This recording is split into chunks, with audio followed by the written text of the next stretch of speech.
SuperTalk Mississippi Media production. While traveling along the roads of North Mississippi, be sure to spot the Oil Drop logo for your next stop. All Dee's Oil locations are locally owned and operated. Dee's Oil, where there's quality in every tank. This is Gerard Gibert, and thank you for listening to MidDays here on SuperTalk Mississippi. MidDays with Gerard Gibert is on the air. MidDays with Gerard Gibert is powered by C-Spire. Power your home or business with C-Spire Fiber. To learn more, visit supertalk.fm/C-Spire. C-Spire Fiber powers SuperTalk Mississippi.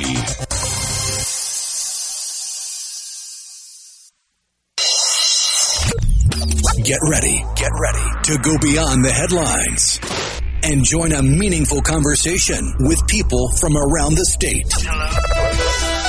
You're listening to MidDays with Gerard Gibert here on SuperTalk Mississippi.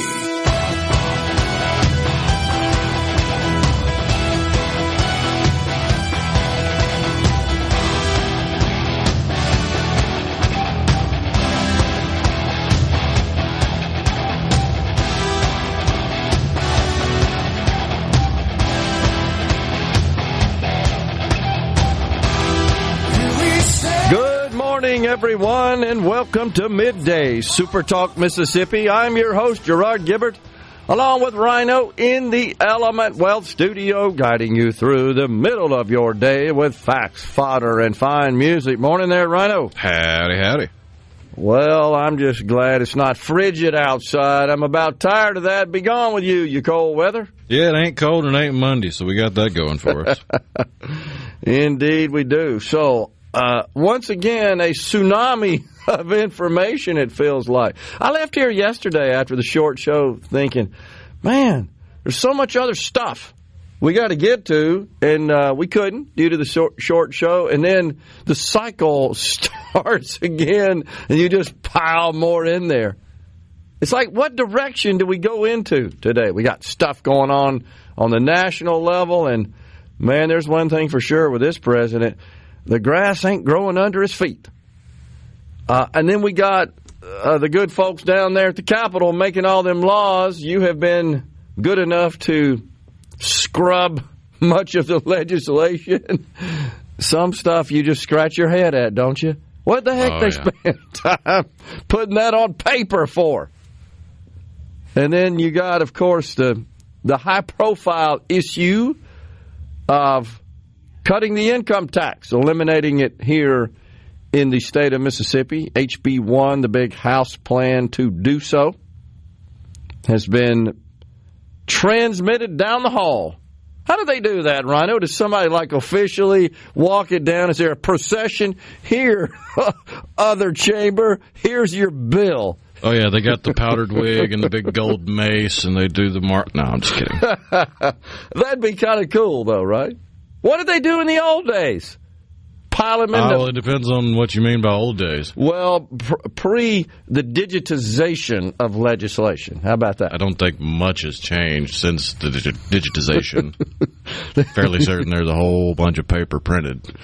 Yeah, it seems like that is the case. So, yesterday was a sad one for the NASDAQ, to say the least. Big old sell-off. Investors were a bit nervous, spooked by this DeepSeek announcement, a rout. Guess who lost the most? No surprise here. Guess who lost the most in yesterday's rout? Well, none other than NVIDIA's CEO, Jensen Huang, and the CEO of Oracle, Larry Ellison. They, on a combined basis, lost $50 billion. Yes, that would be with a B. Don't feel sorry for them. They still got a few $100 billion on paper left. But I was thinking when I saw this article about the rout, when they lost a combined just under $50 billion, do you think that Liz Warren was just giddy about this?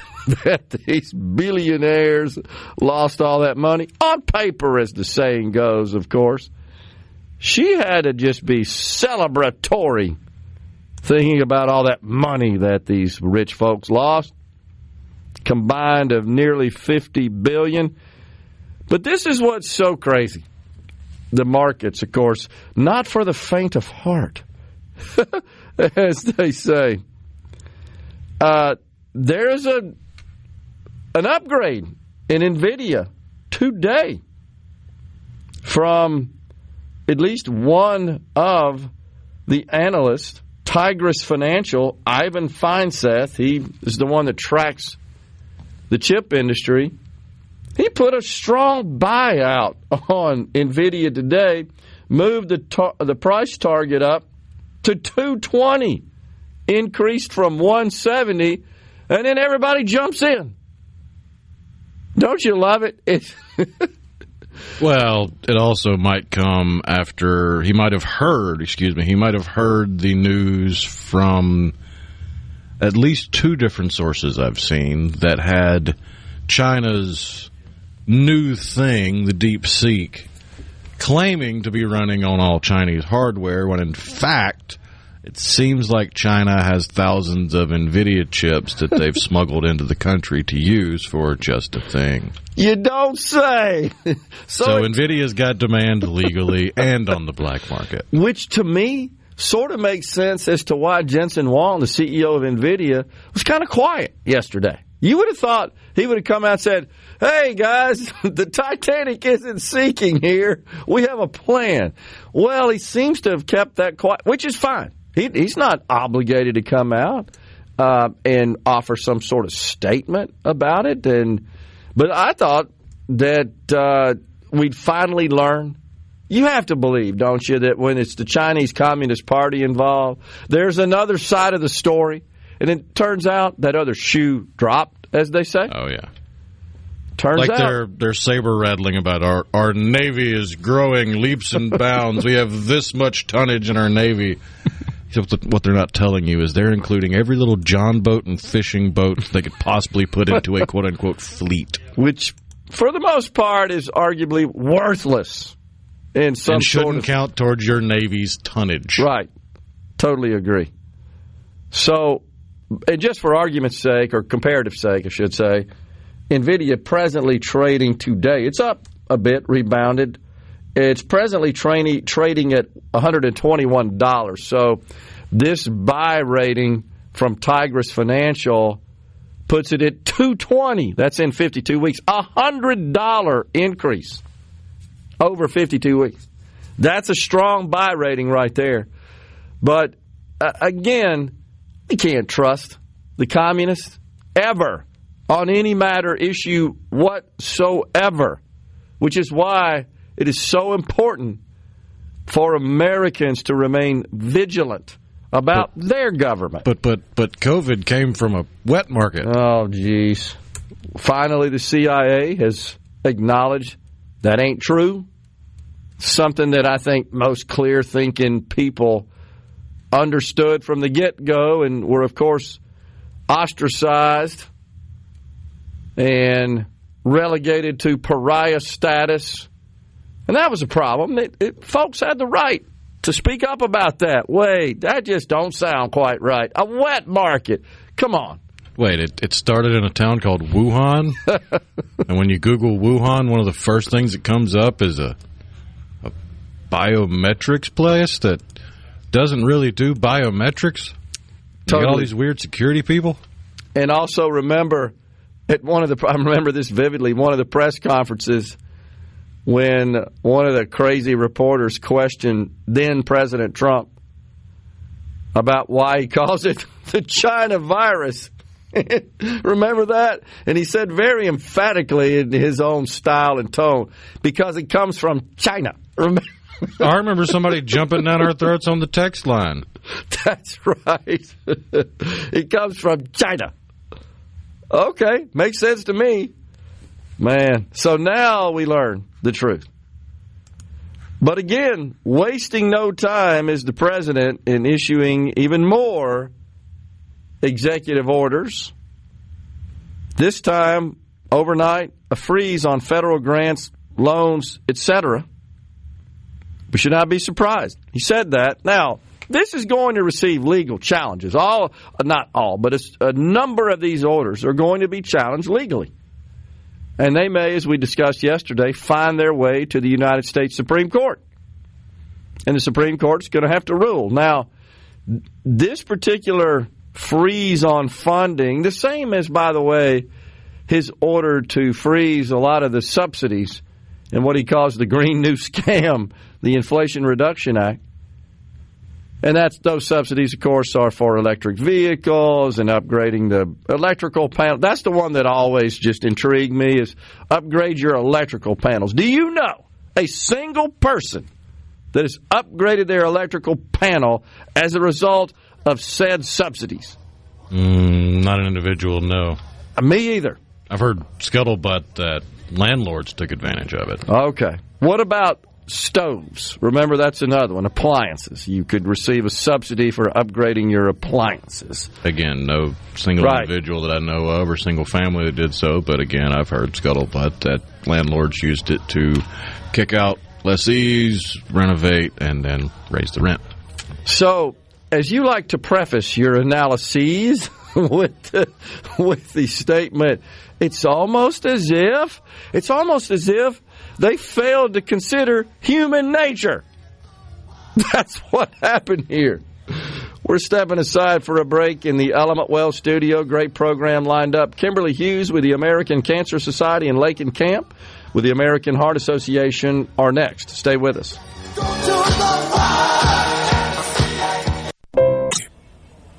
This segment of Middays with Gerard Gibert is brought to you by Covington County Hospital in Collins, where your health matters. We're rolling. Middays with Gerard Gibert. What? This is so Awesome. On SuperTalk Mississippi.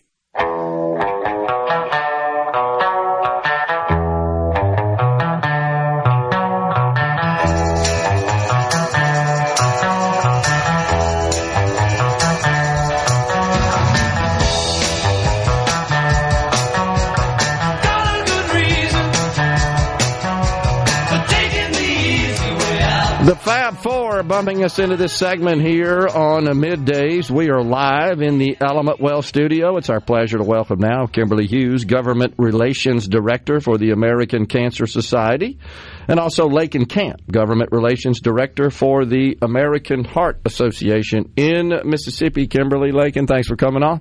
Thanks for having us. All right, so this coming, let's see, what day is it? Thursday is Patient Advocacy Day at the Mississippi State Capitol. You guys are going to be down there, I believe, talking to legislators about the prospect of expanding the Medicaid program in the state of Mississippi. Is that correct? Correct. All right, Kimberly, tell us your thoughts about that from the American Cancer Society's perspective. Well, we are joining forces on Thursday with the Heart Association, Leukemia Lymphoma Society, and the American Lung Association to have this Patient Advocacy Day to really bring that patient perspective to the issue of expanding access to care for patients in Mississippi. Mm-hmm. Okay. So this has been a hotly debated topic the last couple of years. In particular, the new Speaker of the House, Jason White, seems to support the idea of full Medicaid expansion. The Senate not quite is on board. The prior Speaker, Philip Gunn, certainly opposed it, and the governor opposes it pretty strongly. So, Lakin, what's your pitch? What's your elevator pitch of why we should do this?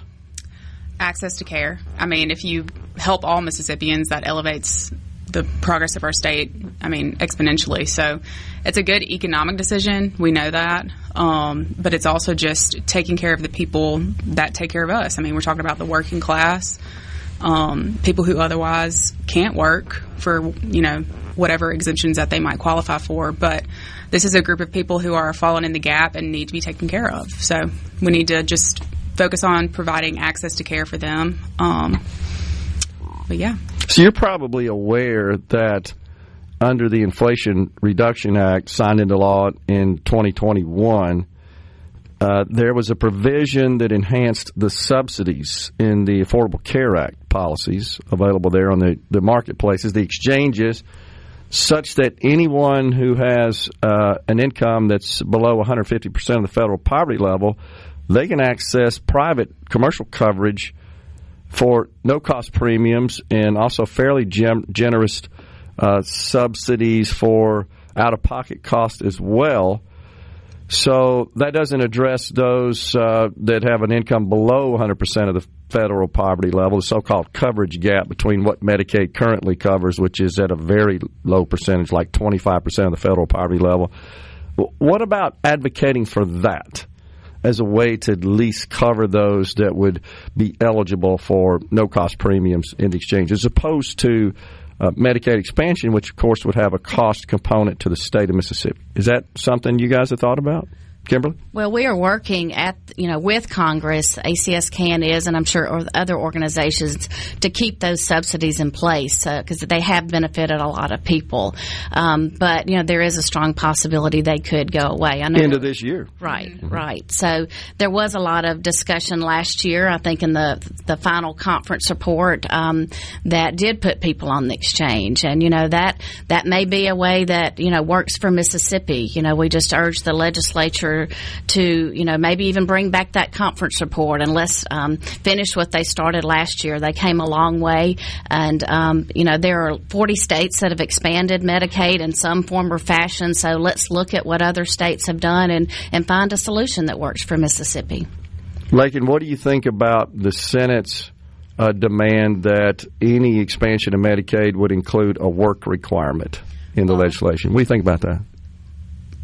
From a professional perspective, the American Heart Association will never support anything that includes a work requirement. But like Kimberly was saying, we need to try something. We need to put something out there.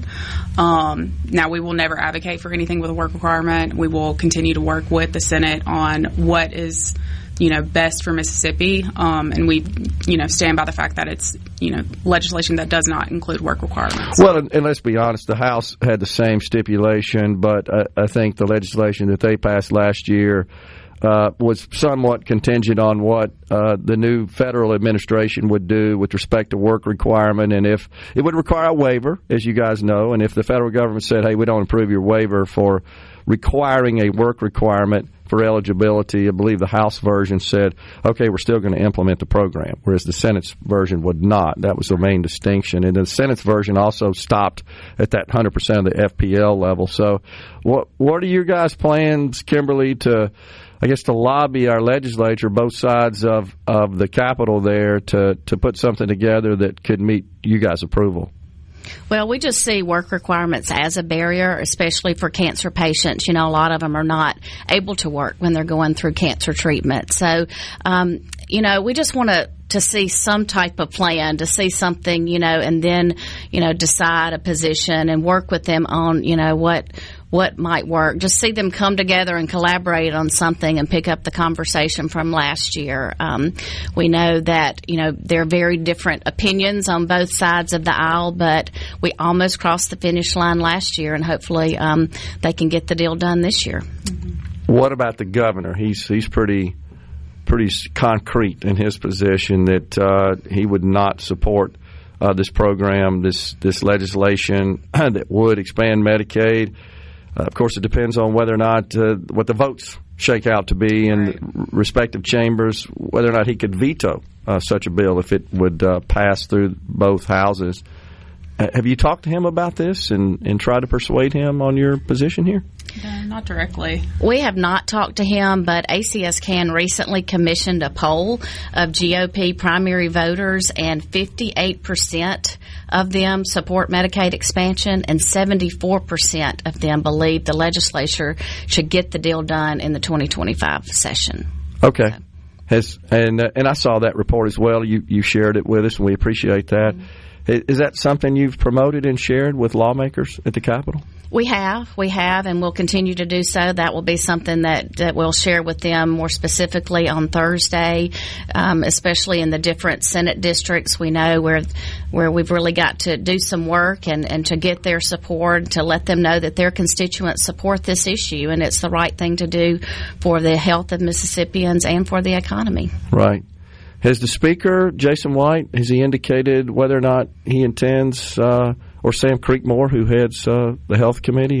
Have they indicated whether or not they intend to introduce legislation for expansion again? Not that I know of, but everyone is under the same mindset of like, we do want to move forward. We want to take advantage of this momentum. It's just a matter of doing that, taking that action. And right now, of course, there's other legislation that is kind of, taking the, I guess, the spotlight off of expansion. So they're working it. I mean, they're still paying attention. They're still having conversations about expansion. But as far as specific legislation, no, we haven't. To those who would say that this would impose a cost on the state of Mississippi taxpayers, and while certainly it's understood based on the incentives that the federal government is offering for a couple of years and then the 90% FMAP, there still, over the long term, would be a cost, an increase in cost to the state of Mississippi.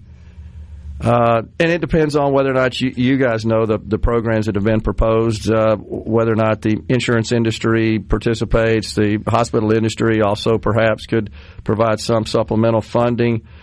I guess where I'm going is, what's your explanation and what's your pitch to the taxpayers who say we don't want any more spending? Well, right now they are spending. Their federal tax dollars are going to help states like California, Arkansas, Louisiana to give their constituents and their citizens better access to health care. So we want to bring those tax dollars home to Mississippi. Okay. So you're looking at it a little more holistically as opposed to just within the state of Mississippi, that we're paying taxes. Your contention is we're paying taxes. Part of those taxes are to fund this expansion aspect of Medicaid. We're not taking advantage of that by receiving federal money back. Exactly. Which I think, based on latest estimates I've seen, would perhaps bring in another $900 million to almost $1 billion, right? Correct. Around that. Additional federal funds for the expansion group. Mm-hmm. How many do you estimate would be covered if we expanded? Go ahead. Well, I was going to say anywhere between 180 to 230, I believe, is what we've got. Yeah. There's been various numbers out there. I've seen them too. We're going to say over 200,000, but that we know there are thousands of hardworking, low-income Mississippians that would benefit. And I will say, back to your question about the Speaker and the House, Chairman McGee had her first committee meeting last week and did, say that the House was committed to finding a solution to provide health care for low-income, hardworking Mississippians. So that gave us hope, and we look forward to working with them as they move forward this session. Yep. This Thursday, Patient Advocacy Day down at the Capitol, you guys with the American Cancer Society and the Heart Association will be there. We'll be there. Anything else real quick, Lakin, you want to say? You got about 10 seconds. No. Okay, we're good to go? Sorry, 10 seconds. Okay. Get the deal done. Yeah. All right, we're coming right back in the Element Wealth studio. Stay with us. That's all day long. Attention, adoring fans. It's time for Middays with Gerard Gibert on SuperTalk Mississippi.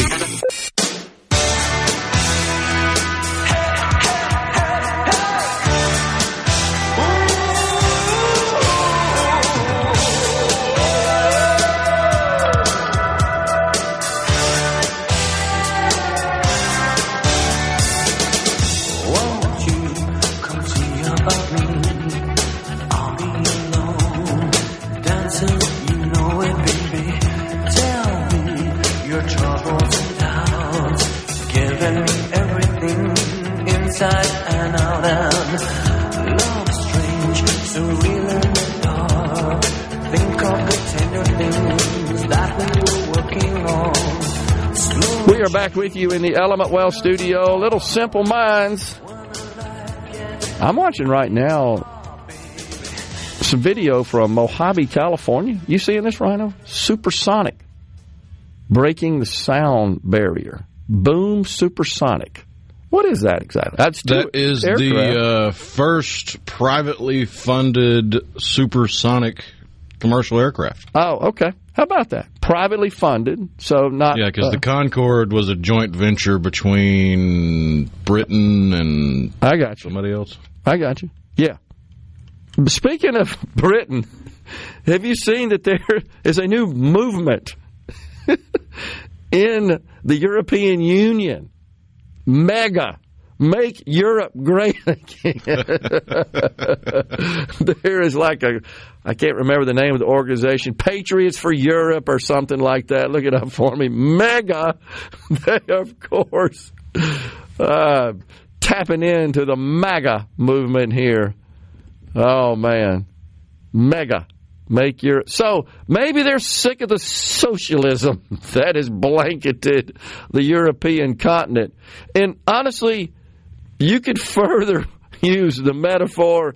It has been a wet blanket on the continent. Apparently, the mega thing isn't even really all that new. It's just gaining ground. Oh, okay. I got you. I'm looking at a picture here of the former Czech Prime Minister. I'm going to guess that's Andrej Babiš. Okay. And he's got on a Make Europe Great Again hat. Mega. It's a navy blue hat instead of a red hat. Did I tell you about encountering some individual that's got a big truck, like a dually, with what do you call the big trucks that are bigger than the standard passenger truck, but not an 18-wheeler, but have the four wheels in the back? Is that dually, a dually? yeah. That's what I thought. I want to make sure I was using the right terminology there. And that was because it's carrying a fairly sizable trailer with a platform on it that's all decorated up and got these big old giant speakers on it. And it's a big Trump Unite. It's kind of the title, I think, at the top of the board on the platform. There's like a big wooden piece of plywood, I guess, there that's on the back of the platform, like a stage, if you will.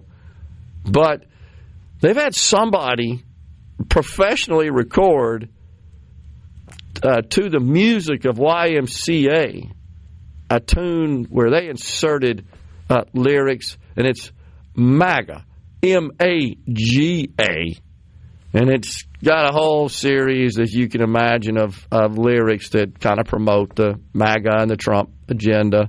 I wonder if they hired somebody to do it or if they plugged it into AI to do it. Oh, that's a good question. I don't know. But there's a ton of AI-generated music out there nowadays. Okay. Well, I would say it was pretty clear to me that this individual travels the country, right, with this dually and this trailer in tow, sets up, and just blares this MAGA to YMCA. So this guy was parked as close as you could get to the huge long line of us in there to attend the balls on Monday night.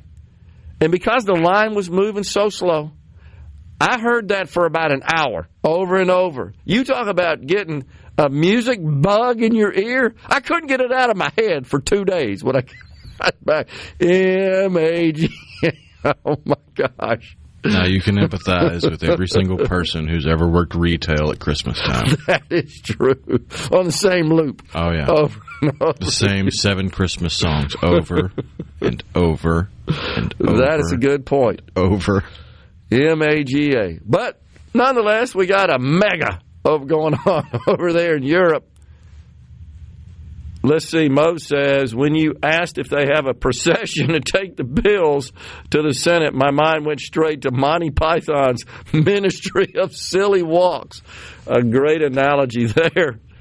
Stephen Pontotoc, so far this morning, Oracle stock up right now, 2.45%. That, of course, the company that was founded by Larry Ellison. He is one of the two individuals who took a bath yesterday when DeepSeek announced, oh, yeah, we can do that stuff better and cheaper than you silly Americans can, except you've been diligent in your research on this and have pointed out, not so fast there, communists. Yeah, they had some outages yesterday when the app went to number 1 on the App Store, and now it's come out that they got their hands on NVIDIA chips, even though they're not supposed to have them, and that's what they were using. Well, in addition to that, now we have learned, it has been revealed, oh, you're actually using some American-made equipment and chip technology. How about that?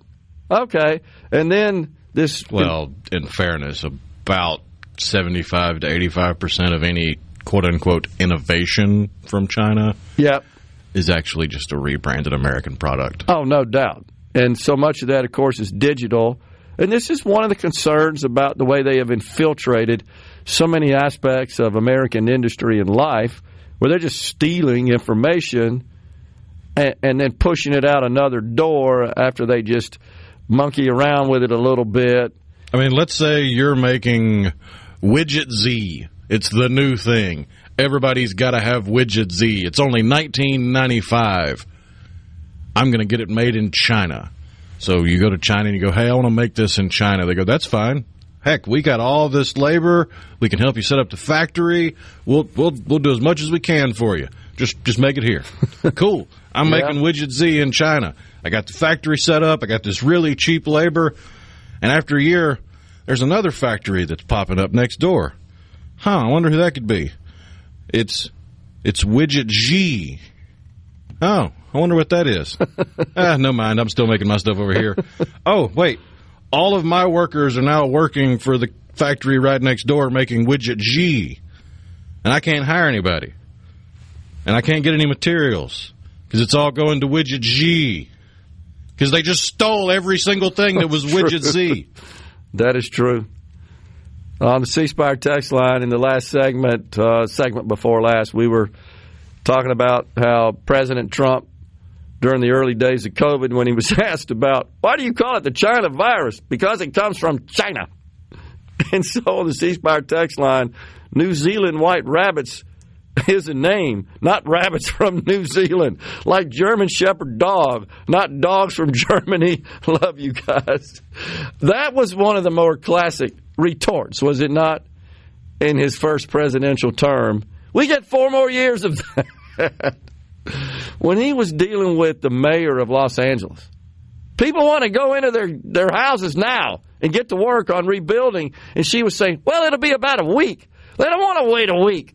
Is that just tone deaf or what? Unbelievable. It's the difference between someone who comes from business, where if you sit around twiddling your thumbs, you miss the opportunity, talking to someone who's a career politician who, it seems like in current politics, the longer you twiddle your thumbs, the longer you get to stay in power. That's true. Bad deal. Tim from Tupelo says NVIDIA will be fine. I bought it back last year at 80-ish. Now is another time to buy as well. So, Tim, was that before or after the split? Remember the split? Was it a 5-to-1 split or something? Remember that right away? It got way on up there. It got pretty pricey. And of course, that's the time you would, of course, sign off on authorize a split. June 2024 was 10-for-1. 10-for-1. Okay. Yeah. Okay. I knew it was a big split. I mean, it wasn't your typical 2 or 3-for-1. And that's because it got way on up there, remember? It was north of $1,000, I believe, a share. And so, yeah, good for you, Tim. I agree with you. Look, these folks are smart. The good news is here in this country, I don't care what the heck the communists are doing, as Rhino points out. Most anything they produce is copied. And you know why? Because there's no profit motive. There's no capitalism. There's no, wait, if I create all this value and people like it and they buy it, I can get rich doing it? No, not over there. Only to the extent the Communist Chinese Party allows you to enjoy the spoils of your and the rewards, I should say, not spoils, but you could call it that. The rewards from what you have produced. This is why I get so upset with the Liz Warrens and Bernie Sanders of the world. They just think, oh, you only did that because you exploited your workers. Except that NVIDIA, little detail they leave out, is 76% of their workforce are millionaires. And pay no attention to the wonderful conditions for the Chinese workers. They're obviously not exploited when they have to have suicide nets in the courtyards to keep you from jumping off the top of the building into the courtyard. That's incredible. Unbelievable. We're stepping aside for a break. Also today at 12:05, we got all 3 Mississippi Transportation Commissioners in the Element Wealth studio. That ought to be a fun conversation. We're coming right back with more.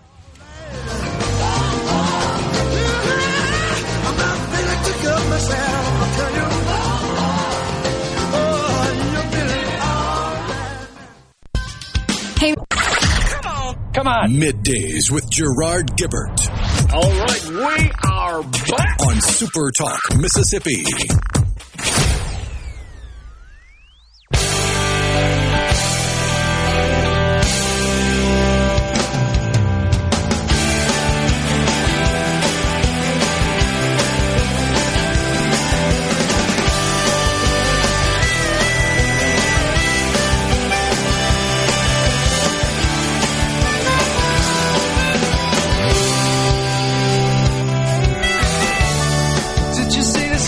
surprised we didn't get more engagement on the text line here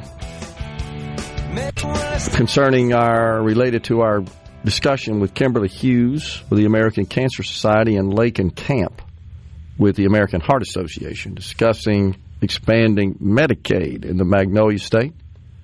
I just don't feel like it's got much traction at all at this point. I don't feel the momentum they were talking about. Yeah, and I'm not hearing a lot this year out of the legislature. I think there's so much focus on the House, I would say, on tax reform and specifically elimination of the income tax over a period of time. That seems to have sort of sucked all the air out of the room, as they say. That's already passed the House. It has been transmitted somehow down to the Senate digitally, I think, is the way to describe it. We're just going to keep making up more and more ludicrous ways it gets there. Okay. Until one of them texts us and let us know how it actually works. Currently, my working theory is it involves a T-Rex. They keep it in the basement. Gotcha. I like that. So that seems to be where the focus is. There's some legislation that you shared with us last week that would require school district consolidation in the state. The end result would be one district per county. That is a measure that was drafted and filed last week by Education Committee Chairman Rob Robertson in the Mississippi House. There's also, once again, legislation that would enact school choice. This, by the way, is School Choice Week. That, again, in the House. We should dig into that. I haven't yet. But I don't think it's too terribly unlike what has been proposed in the past. Of course, you know the Mississippi State Senate is where such legislation goes to die. So that's on the table. But the big one, again, taxes, specifically elimination of the income tax. The governor made it clear that's his top priority. He has been promoting the idea. He referenced it countless times during the campaign. He's been a staunch, steadfast proponent of elimination of the income tax in Mississippi for quite some time. 2022, such a measure was introduced in the House. Speaker of the House, Philip Gunn, also prioritized it at the time. We ended up with legislation that did, in fact, reduce the income tax in the state of Mississippi on a phase-out basis, if you will. But it stopped short of full elimination. I described it then as a down payment on full elimination. Just a quick review, that was in 22. In tax year 2023, the 4% bracket, that's all taxable income between $5,000 and $10,000, taxed at 4%, $200 a year. That was no longer applicable in 23. That was phase one of the 4-year plan, if you will, in 24. And that left, of course, one bracket at 5%, 24. That was reduced to 4.7%. So if you're gathering up your information right now, and you should be, because tax day is coming up, April 15th, your employers and any other organizations with whom you have a relationship that are required to send you documented evidence of income generated from that organization, 1099 if you will, or if you made charitable contributions, etc., those organizations will send you as well evidence, documented proof of that. You'll need that for your taxes. Bottom line is you're getting all this information together for computation and preparation of your tax return for 24. The rate in 24, 4.7% on all taxable income in excess of $10,000 in the state of Mississippi. 25, the present year, you should have seen a slight decrease in the state withholding on your paycheck. Assuming your check remain level, your pay remain level at the end of 24, in the month we're currently in, January 25, you should have seen a slight decrease because in your state income tax, you may not have noticed it if, in fact, you exceeded the Social Security limit for the prior year, because that starts all over again in the new year. Of course, what was the limit last year, Rhino? 162.6 or something like that, I believe, for Social Security. I think it's indexed. It goes up a bit this year to like 166. Nonetheless, for state income taxes, check that out on your pay stub. You should see a slight decrease. We went from 4.7 last year to 4.4 this year. Next year, it will further fall to 4%, and that's where it stops as far as the bill passed in 2022. This measure the House just passed in this session would take it to 3% in 27. Coming right back in the Element Well studio. Hour of Middays with Gerard Gibert is brought to you by the Mississippi Business Journal. Visit msbusinessjournal.com. Scott Coopwood, publisher.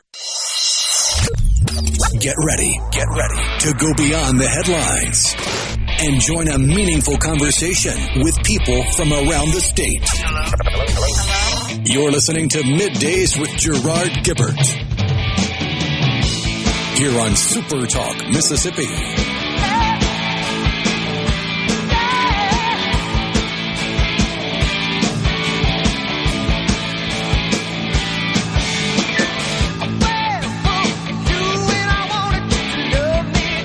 Welcome back, everyone. It's hour 2 of Middays, live from the Element Well studio. Once again, we've got all 3 transportation commissioners coming in the Element Well studio an hour from now.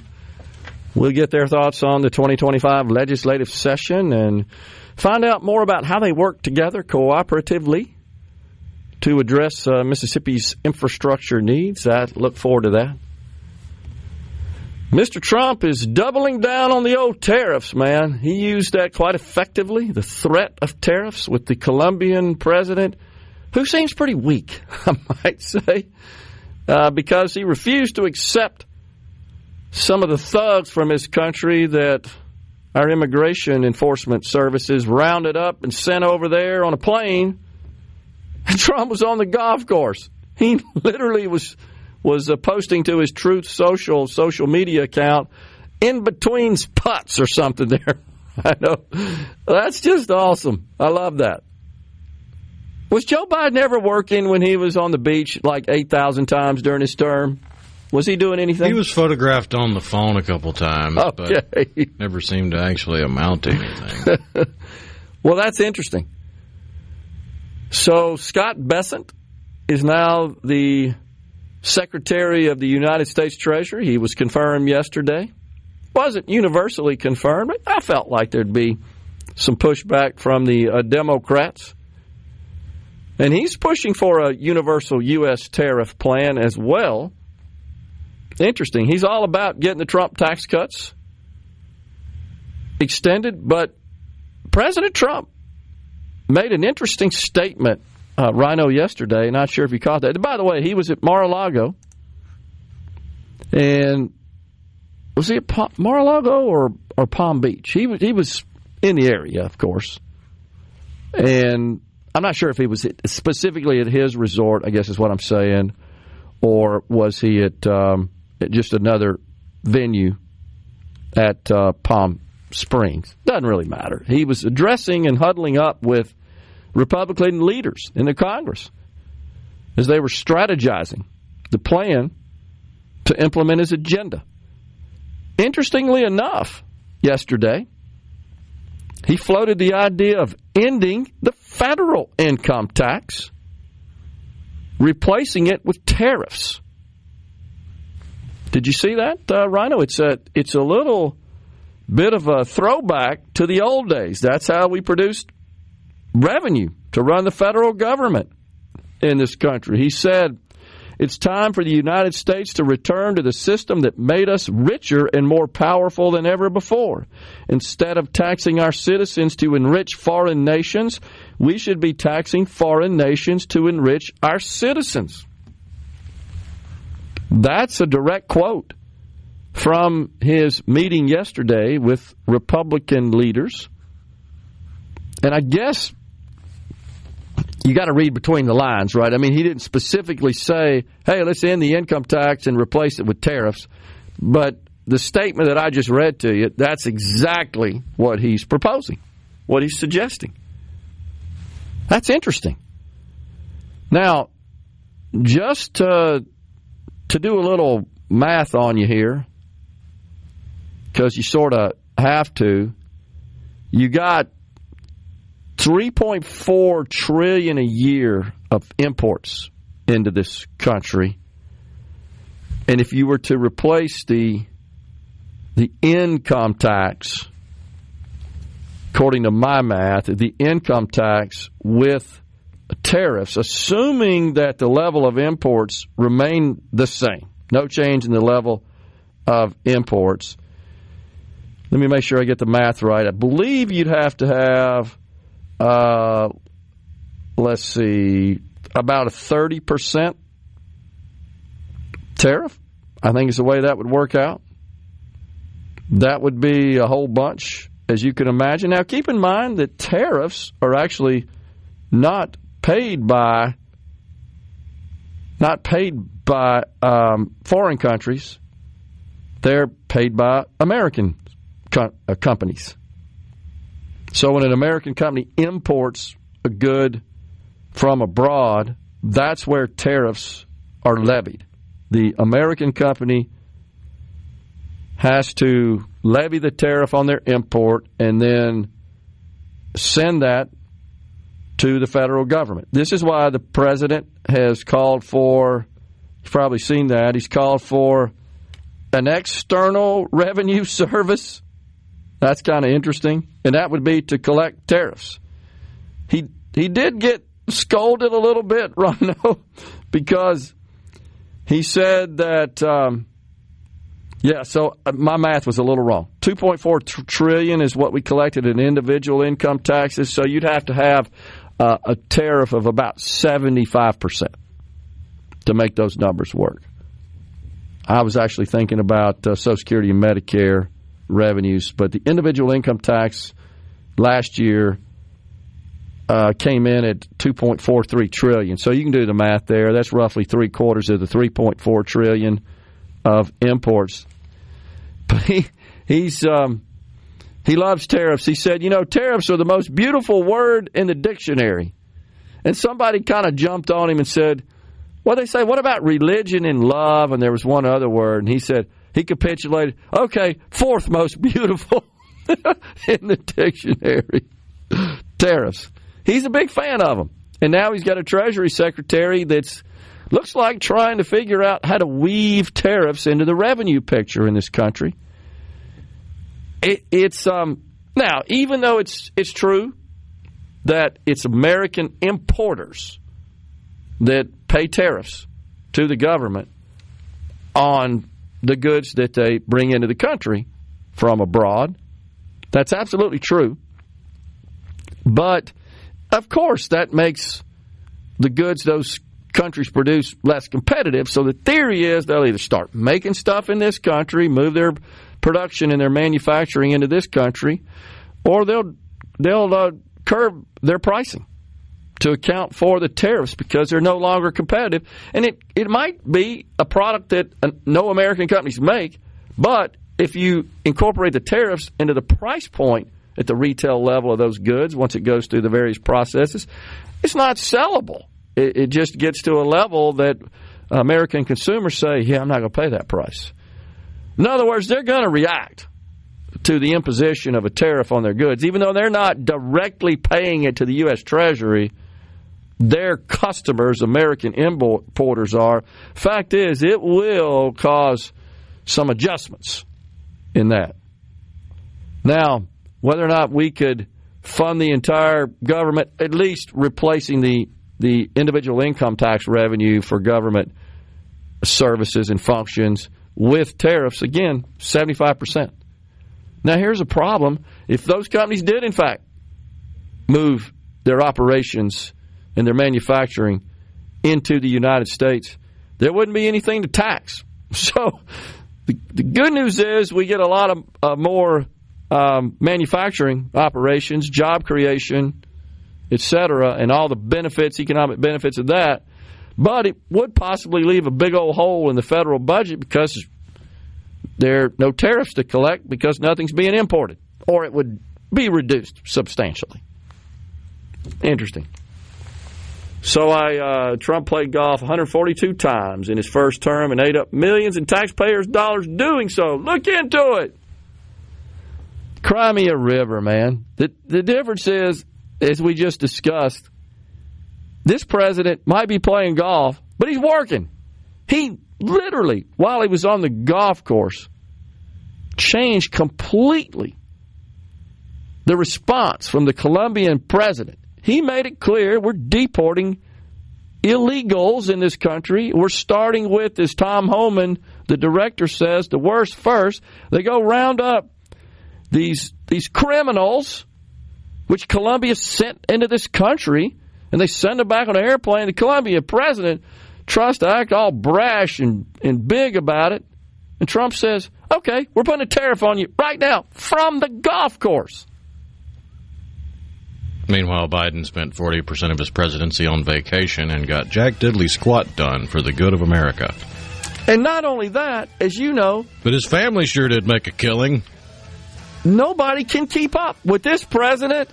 Although we had Karine Jean-Pierre constantly telling us, oh, he moves at such a rapid pace, we have a hard time keeping up with him. But now we've learned from insiders in the West Wing there, we had to figure out exactly when to schedule meetings because we wanted to make sure he was awake and cognizant, which I don't think it mattered. We literally only had a president between 10 a.m. and 3 p.m. And the man we got up there now never stops working. So this person on our text line, I would say, get your facts right. We're coming right back in the Element Well studio.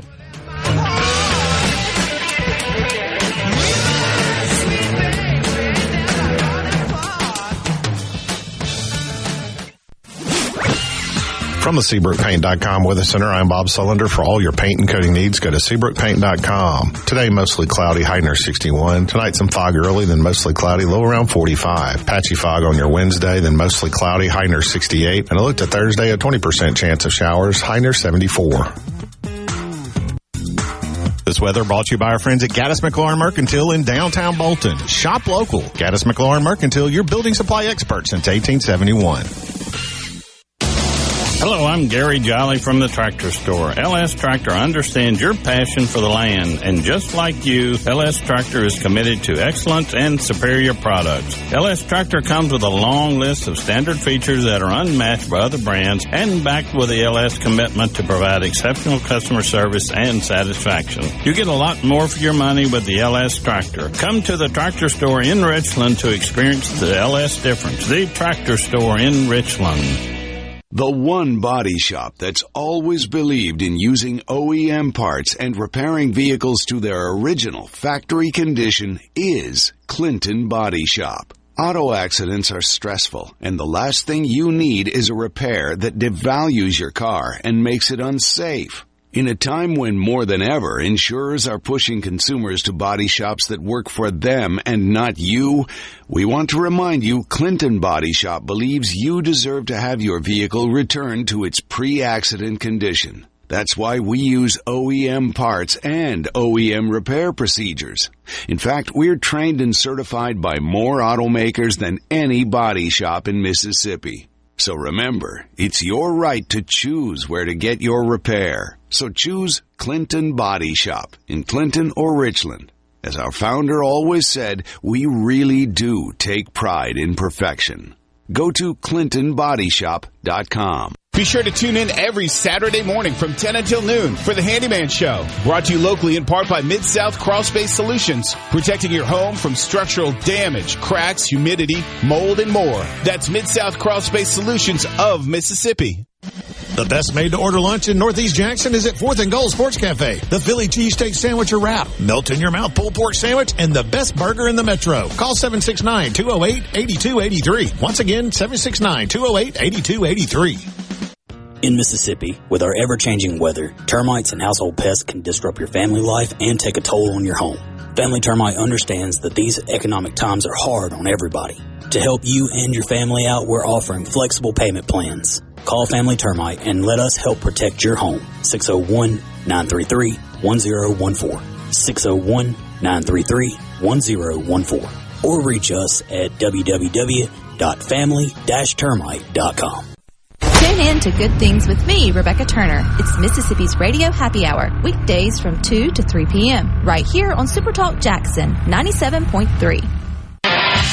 And now, the talk that keeps Mississippi talking. Now, on to the real part. Dynamite! On SuperTalk Mississippi.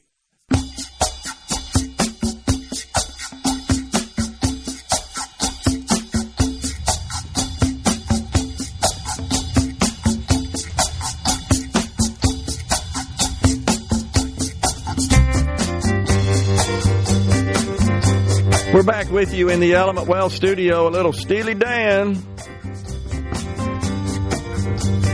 Once again at 12:05, it's the three Mississippi Transportation Commissioners joining us in the Element Well studio. Yeah, Mike from Madison says, is it the assumption that imports will remain constant a major point that affects the numbers? The tariffs will have a direct effect on and will majorly reduce imports due to the rising costs. Yeah, that's what we're saying, Mike, exactly. That relying on imports to remain level if you imposed a significant tariff on such imports is risky from the perspective of counting on that revenue as a way to fund the government and in particular replace the $2.4 trillion of individual income taxes collected in this country by the U.S. Treasury to fund the government. I think most folks are surprised to find out, Rhino, that corporate income taxes, we've talked about that many times, are really a fractional amount of the total revenue picture, $500 billion last year. That's not an insignificant amount of money, but it is in a $6.5 trillion budget. It is less than 10%. And by the way, historically, it's always been in that 10 to 12% range. Corporate income taxes as a percentage composition of the total revenues collected at the federal level. It's Social Security, Medicare taxes, it's individual income taxes. Those two historically have accounted for the lion's share of revenue collected by the U.S. government. And I think it's because the Democrats dwell so much. It's time for the big corporations to pay their fair share. It's been 10 to 12% forever, honestly. And that's even with a reduction of the corporate tax rate, one of the key provisions of the Tax Cuts and Jobs Act, the so-called Trump tax cuts, from 35 to 21%. Revenues went up by 25%. And that point always misses the Liz Warrens and Bernie Sanderses of the world.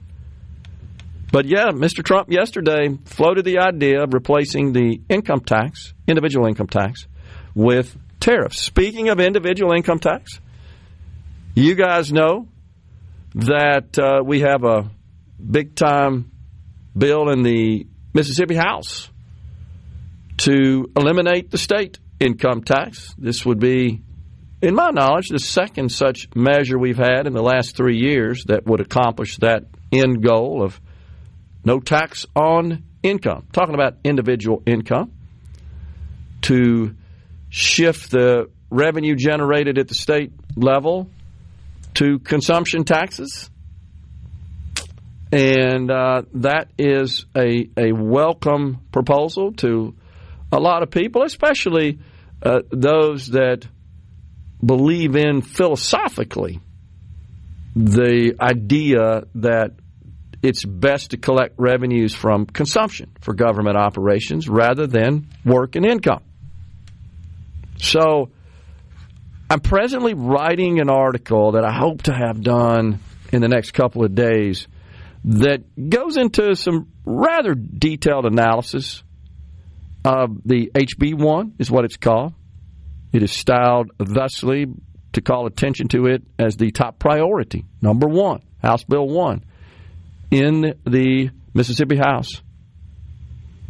Speaker of the House Jason White, Ways and Means Chairman Trey Lamar have championed this legislation, and they've made it very clear. The Speaker has. That's his top priority, as has our governor.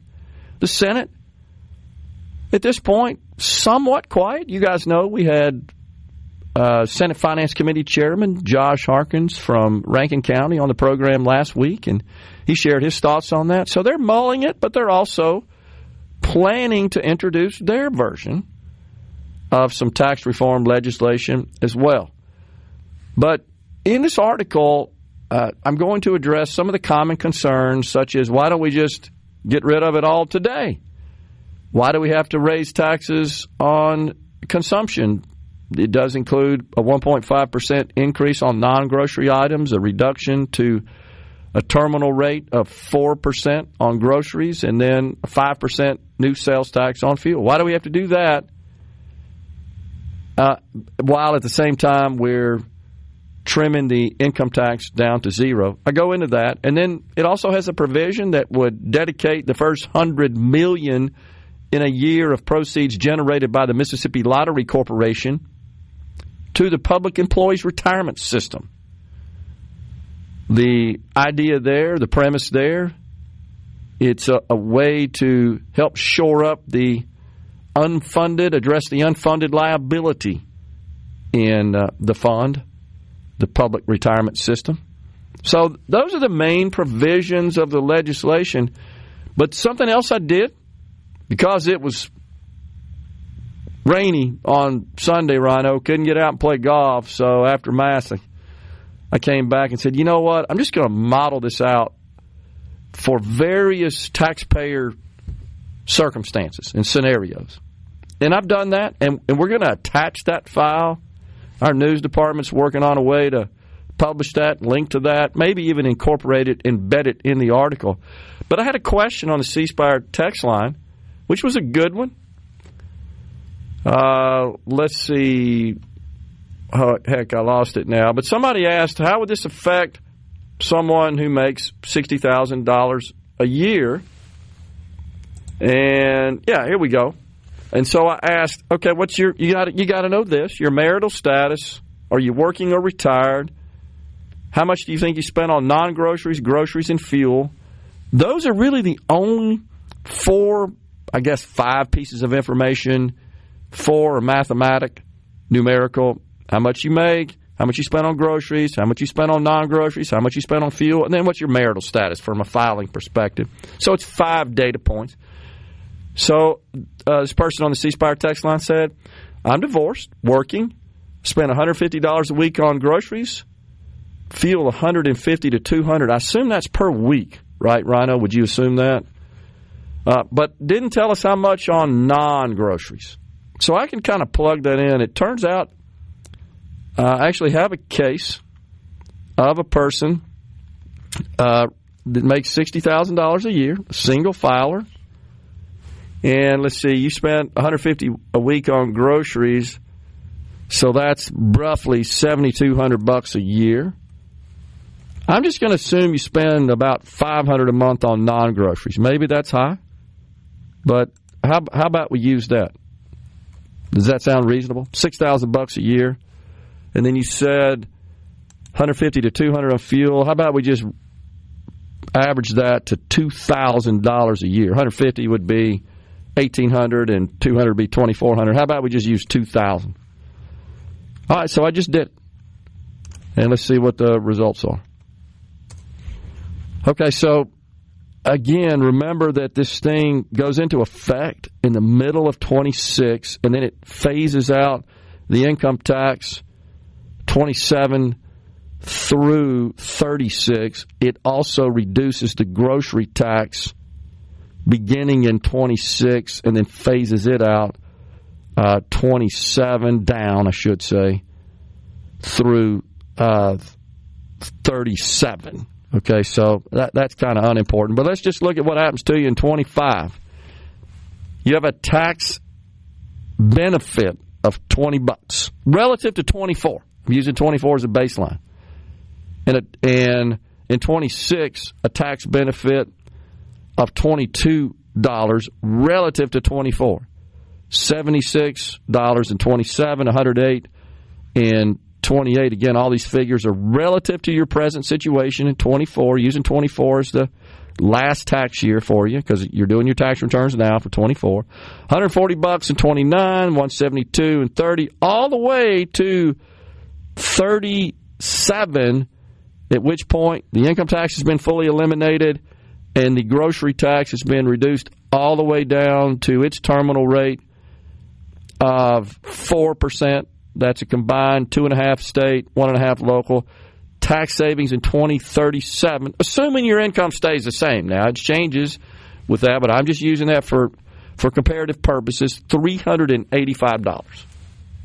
$385. Who spends $150 a week on gas, says Thomas in Greenwood. That's insane. No, it's not, Thomas. It depends on how much you have to drive. By the way, that was a monthly figure, just so you'll know. We made that clear. Yes, $385. Those are all annual figures that I shared with you. So, again, a person making $60,000 a year spends $600 a month on groceries, $500 a month on non-groceries, and roughly $150, $175 a month on fuel. Those are monthly figures. Annual savings, $20 and $25, $22 and $26, all the way to 2037, where the total savings under this plan for a working person making $60,000 a year, spending their money the way we shared with you, savings of $385 a year. When we come back, I've got a case assuming a head of family, single parent with one dependent on SNAP food stamps. Stay with us. Coming right back.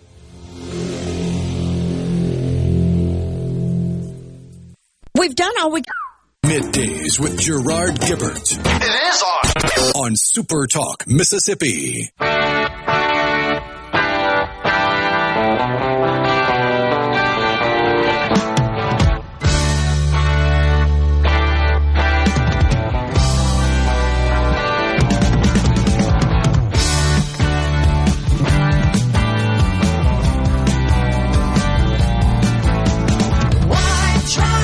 Okay, so I owe you guys a huge apology. You won't believe what I did. I opened up my model, so I'm preparing it for publishing on the web. So I took the spreadsheet, moved it to another tab, and then converted all the formulas to values for publishing. When I updated based on the figures provided, I did it on that tab, and it didn't recalculate everything. You follow what I'm saying? Instead of entering that data on the model that has all the formulas. So please accept my apology. Forget what I just told you about that case. I did it on the break. Here's the updated numbers. The good news is it's better. The outcome's slightly better. I apologize. Please accept my apology. Okay, here we go. You make $60,000. You file as an individual. You're not retired. Thus, your income is subject to income tax in the state of Mississippi. You spend $7,200 a year on groceries. That's $600 a month. $6,000 on non-groceries. That's $500 a month, and $2,000 on fuel. All right, using 24 as a baseline and 25, the net tax benefit, 25 now, is $125. Now, the reason I have 25, even though this stuff doesn't go into effect until 26, is because I think most people are not considering that your income tax is going down in 25 relative to 24 because of the bill that passed in 22. You with me on that? Rhino, am I making sense there? So 24, you got a 4.7% rate. 25, you got a 4.4. So you're receiving 125 in this particular case, dollar benefit. All right, in 26, that's the year when for half the year you're going to realize and incur an additional 1.5% on your non-groceries. Your groceries are going to decline by an effective 1% rate, and you're going to have half the year you're going to pay the sales tax on fuel. So in that particular year, your savings versus 24 are $233. So scale that all the way to when it's totally eliminated in 2036, and relative to 2024, your savings is $1,986. And that's because at that point, you're not paying any state income tax. Well, in 2024, you're going to pay $1,960 of income tax. So once that's totally gone, you get a $1,960 savings.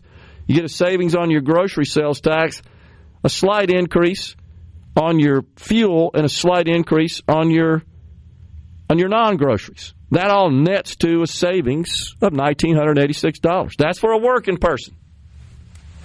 So I apologize for getting that wrong in the last segment, but that's the new numbers, and it's a little better. Now, let's, for argument's sake, for a head of family with one dependent, that would be the single parent that has a child, and they're eligible for food stamps. Now, to be eligible for food stamps, your income has to be no more than 130% of the federal poverty level. That, in 2025 context, is $27,495 a year. So think about that. This is a single person with a child that makes $27,495 a year. All right, so I assume that the amount of money they get on food stamps, which, by the way, is $292 a month, ain't enough. And that they're spending about $200 a month more on groceries. That they spend a very small $4,000 a year, that's $330 a month, on non-groceries, and $100 a month total on fuel for $1,200. Here's how it affects them. In 25, it's a $14 a year benefit. In 26, it's a $16 negative benefit. An additional $16 of tax expense in 26. In 27, $13. These are annual figures. Then it flips. 28, $6 a year. 29, $24 a year. 30, $43, all the way out to 37, where they have a $168 net benefit. So for 2 years in there, it's true. It cost them, respectively, $16 and $13 a year. Well, that's because this is a person who files head of household, doesn't make a great deal of money. Their federal income tax, their state income taxes are not that high. $216 for 2024, to be exact. So they don't get as much benefit. It's pretty level. If you took the retired folks, I know a lot of people want to know about that. I've got a case for a retired individual that has an income exempt fully, all retirement income, from state income tax of $45,000 a year. Now, the average Social Security benefit in this country, by the way, is about $26,000 a year. So I'm saying a gross income of $45,000. They spend $8,000 on groceries, $8,000 on non-groceries, and $1,200 on fuel. That could be wrong. I'm just estimating. You could have other figures. To them, what does it mean? Now, so Rhino, you know, on this program, I've said since this thing was introduced, this will have a minimal effect to retired folks. They're all up in arms, and their objection is, wow, I don't get any benefit from the income tax elimination, but I'm going to have to pay more for non-groceries and because of the increase in the sales tax, and now a sales tax on fuel. Yeah, I'm getting a little break on groceries, but I think this is going to cost me money. And I've said, it might, but it ain't going to be a lot. I've said, think about a number line with a zero in the middle. You're not too much one way or another on that number line, again, depending on your income and how you spend your money. So that in this particular case, again, $45K income, $8K on groceries, $8K on non-groceries, $1,200 on fuel. According to the model, in 2026, it costs you $50. In 27, $84. In 28, $68. All the way through 2032, it's 52 in the negative, 36 in the negative, 20 in the negative, $4 a year in the negative in 32. And then the numbers start to flip. Why do they flip? Because the grocery sales tax is being phased out in 0.2% increments over 10 years, just like the income tax is being phased out in 0.3% increments. So all the way out to 2037, this sort of average retired person with a $45,000 a year income would have a net benefit of $60. I did a retired couple, makes $90,000. They both get an income, assuming they both have $45,000 of retired income, no state income taxes. I'm saying they spend more on groceries, $14,000, more on non-groceries, $18,000, and they travel a little bit. They spend $2,500 a year on fuel. To them, it's a negative $128, $26, $227 and $27, $199 and $28, all the way out to 2035, where it's a negative $3 a year. So I think you can see it's a minimal impact. And I understand folks are retired saying, wow, this thing's going to cost me money. You may not spend your money the way I've modeled it here and shared with you. But the fact is, you already get a pretty good deal because you don't pay income taxes on your income. And it makes it kind of hard to provide a benefit to those who don't pay income taxes on their income, other than what? Send them a check? I'm not sure how to address that. The goal here is more of a macro goal and a broader goal of changing the way we generate revenue in the state of Mississippi by eliminating the income tax. That's always been considered punitive. You work, you make more, you're productive, you're producing, man, we're going to take a piece of your income.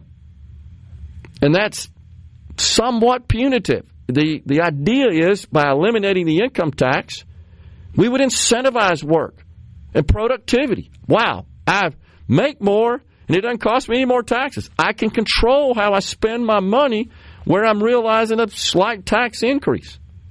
That's the idea here. And to all those who say, oh my gosh, if they do this, we're raising the property tax, we've explained it before, but I think it bears repeating. Just keep in mind that the state does not produce revenue from property taxes. Those taxes stay local for local functions, mainly schools, school districts, county functions, city functions. Look at your property tax bill. It lays it out for you in those three big categories, how your taxes are levied. So I know we've been through a lot of math here, but the goal is to address all the concerns and to get into the weeds of the actual impact to your bottom line. That's what we attempted to do here. We're coming right back with the final segment of this hour, and then we got all three transportation commissioners in the Element Wealth studio.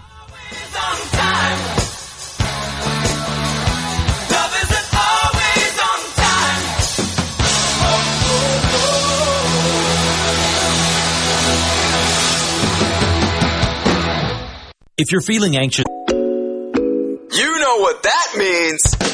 Middays with Gerard Gibert. We'll do it live on SuperTalk Mississippi. So don't stop me now. Don't stop me, 'cause I'm having a good time, having a good time. A shooting star leaping through the sky like a tiger, defying the laws of gravity. We're back with you in the Element Wealth studio. So hopefully this is helping people. I know we're getting into a lot of numbers and a lot of math. We had another example on the C-Spire text line. This is a married person with two kids making $130,000 annually. Spend monthly $400 on fuel, $700 on groceries, $1,200 non-groceries, $1,100 on child care. Not sure if that's needed. Yeah, that would affect your federal situation, not your state. But thank you for that data. I did run it for you. And I told Rhino before I plugged it in, I said, yeah, this is going to be a case that will benefit fairly significantly. And that's just because you have a higher income at $130K than the $60K case, for example, we did a minute ago. And thus eliminating the income tax or even during the period where just trimming it, you're benefiting a lot. But here's the way it works out. Your total tax expense, based on those figures, in 24 is about $5,887.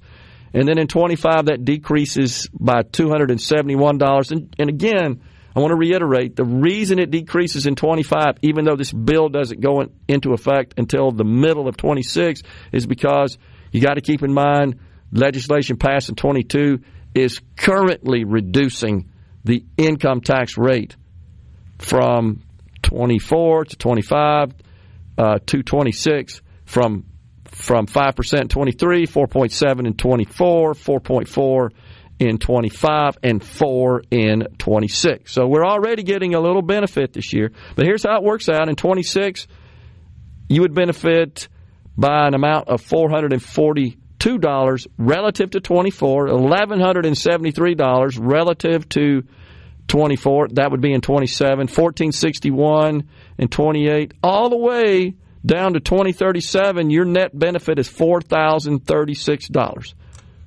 assuming those same figures. Now, you could, of course, index all that for projected inflation and see what that means, but in general, it's not going to change a lot, relatively speaking, to those figures. Hopefully that was helpful for you. And then we had one that told us, what did it say, Rhino, 119 for income, right? Combined income, married, fairly low grocery bill, is that right? 200? No, that's about right. 200 a week. So that works out to what? $9,600 a year, I think. About $800. I do that right? $800 a month. That's about $9,600 a year.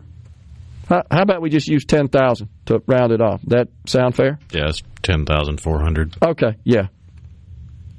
Yeah, that's right, just because of the way that days work out. And then the spending on non-groceries, what do you say, $175 a week? So that's, about $600 a month? A little bit more than that, about $700 a month, right? So about, why don't we just say an even $9,000 a year? That work for you? Fuel, $150 a week, $600 a month. That seems like a lot, but maybe so. Maybe travel a lot. How about that? We plug that in at $7,200 a year. That all work for you? Rhino, you following me? Okay. So, real quick, in 25, your benefit, again, because of what's already in place, this bill will not have been effective, $238 this year. Next year, $358 positive benefit, $975 in 27. The reason there's such a big jump from 26 to 27 is because the income tax rate in this new legislation would go from 4% in 26 to 3%. It makes one big jump. That's a 25% decrease in the income tax rate in a single year. Then it phases out in 0.3% annual increments all the way to 2037. Fast forward to 37, your benefit, $3,537. That's for a married couple that makes $119,000 a year. It may be a little less than that because I have you plugged in here with children. And so it'd be a little less than that, but it wouldn't be much, honestly. $10,000 on groceries, $9,000 on non-groceries, $7,200 on fuel. So there's just some examples. I know that most of the vocal opposition comes from retired folks. I did a retired couple making $90,000 a year, spending $14,000 on groceries. That may be high. $18,000 on non-groceries, $2,500 on fuel. To them in 26, net negative of $128. I've been saying I think it's going to land in that $100 to $200 range. 27 negative $227, 28 negative $199, all the way out to 2035 negative $3 per year. Not a lot of money one way or another. The question is, can you support the idea of this is the best approach long term for the state? Economic growth, retaining our best and brightest talent, attracting industry, being able to add our name as a state to the list of the others who don't have an income tax. It is a huge selling feature. It can be a powerful recruiting tool. That's the idea. hopefully you can accept that. And maybe there's some other ideas we can come up with to make it at least a break even for most retired folks. I actually think it will be. It's pretty dang close. We're coming right back with the transportation commissioners after Fox News and Super Talk News.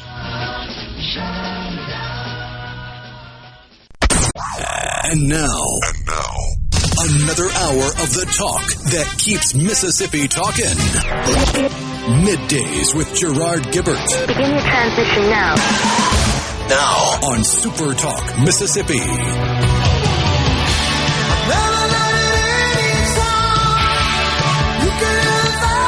Welcome back, everyone. It is hour 3, the afternoon portion of Middays. We're coming at you live from the Element Well studio. It's our pleasure to welcome now. We got the round table in the studio. The transportation commissioners that represent the 3 districts of the state of Mississippi in the north. It's John Caldwell. In the Central District, it's Commissioner Willie Simmons, also the chair of the commission. And then in the South, it's Charles Busby. I'm looking in the wrong direction there. He represents the Southern District. All 3 of you gentlemen, welcome to the Element Well studio. And we're here to talk a little bit about the 2025 session. And something I think, Commissioner, a lot of folks out there in Mississippi are curious about is how you 3 individuals work together collaboratively to address the infrastructure needs of the state of Mississippi. Commissioner Simmons, you want to start? Gerard, I'm so grateful to be a part of that organization, and you are correct. We do work close together. We consider ourselves to be friends and supporters.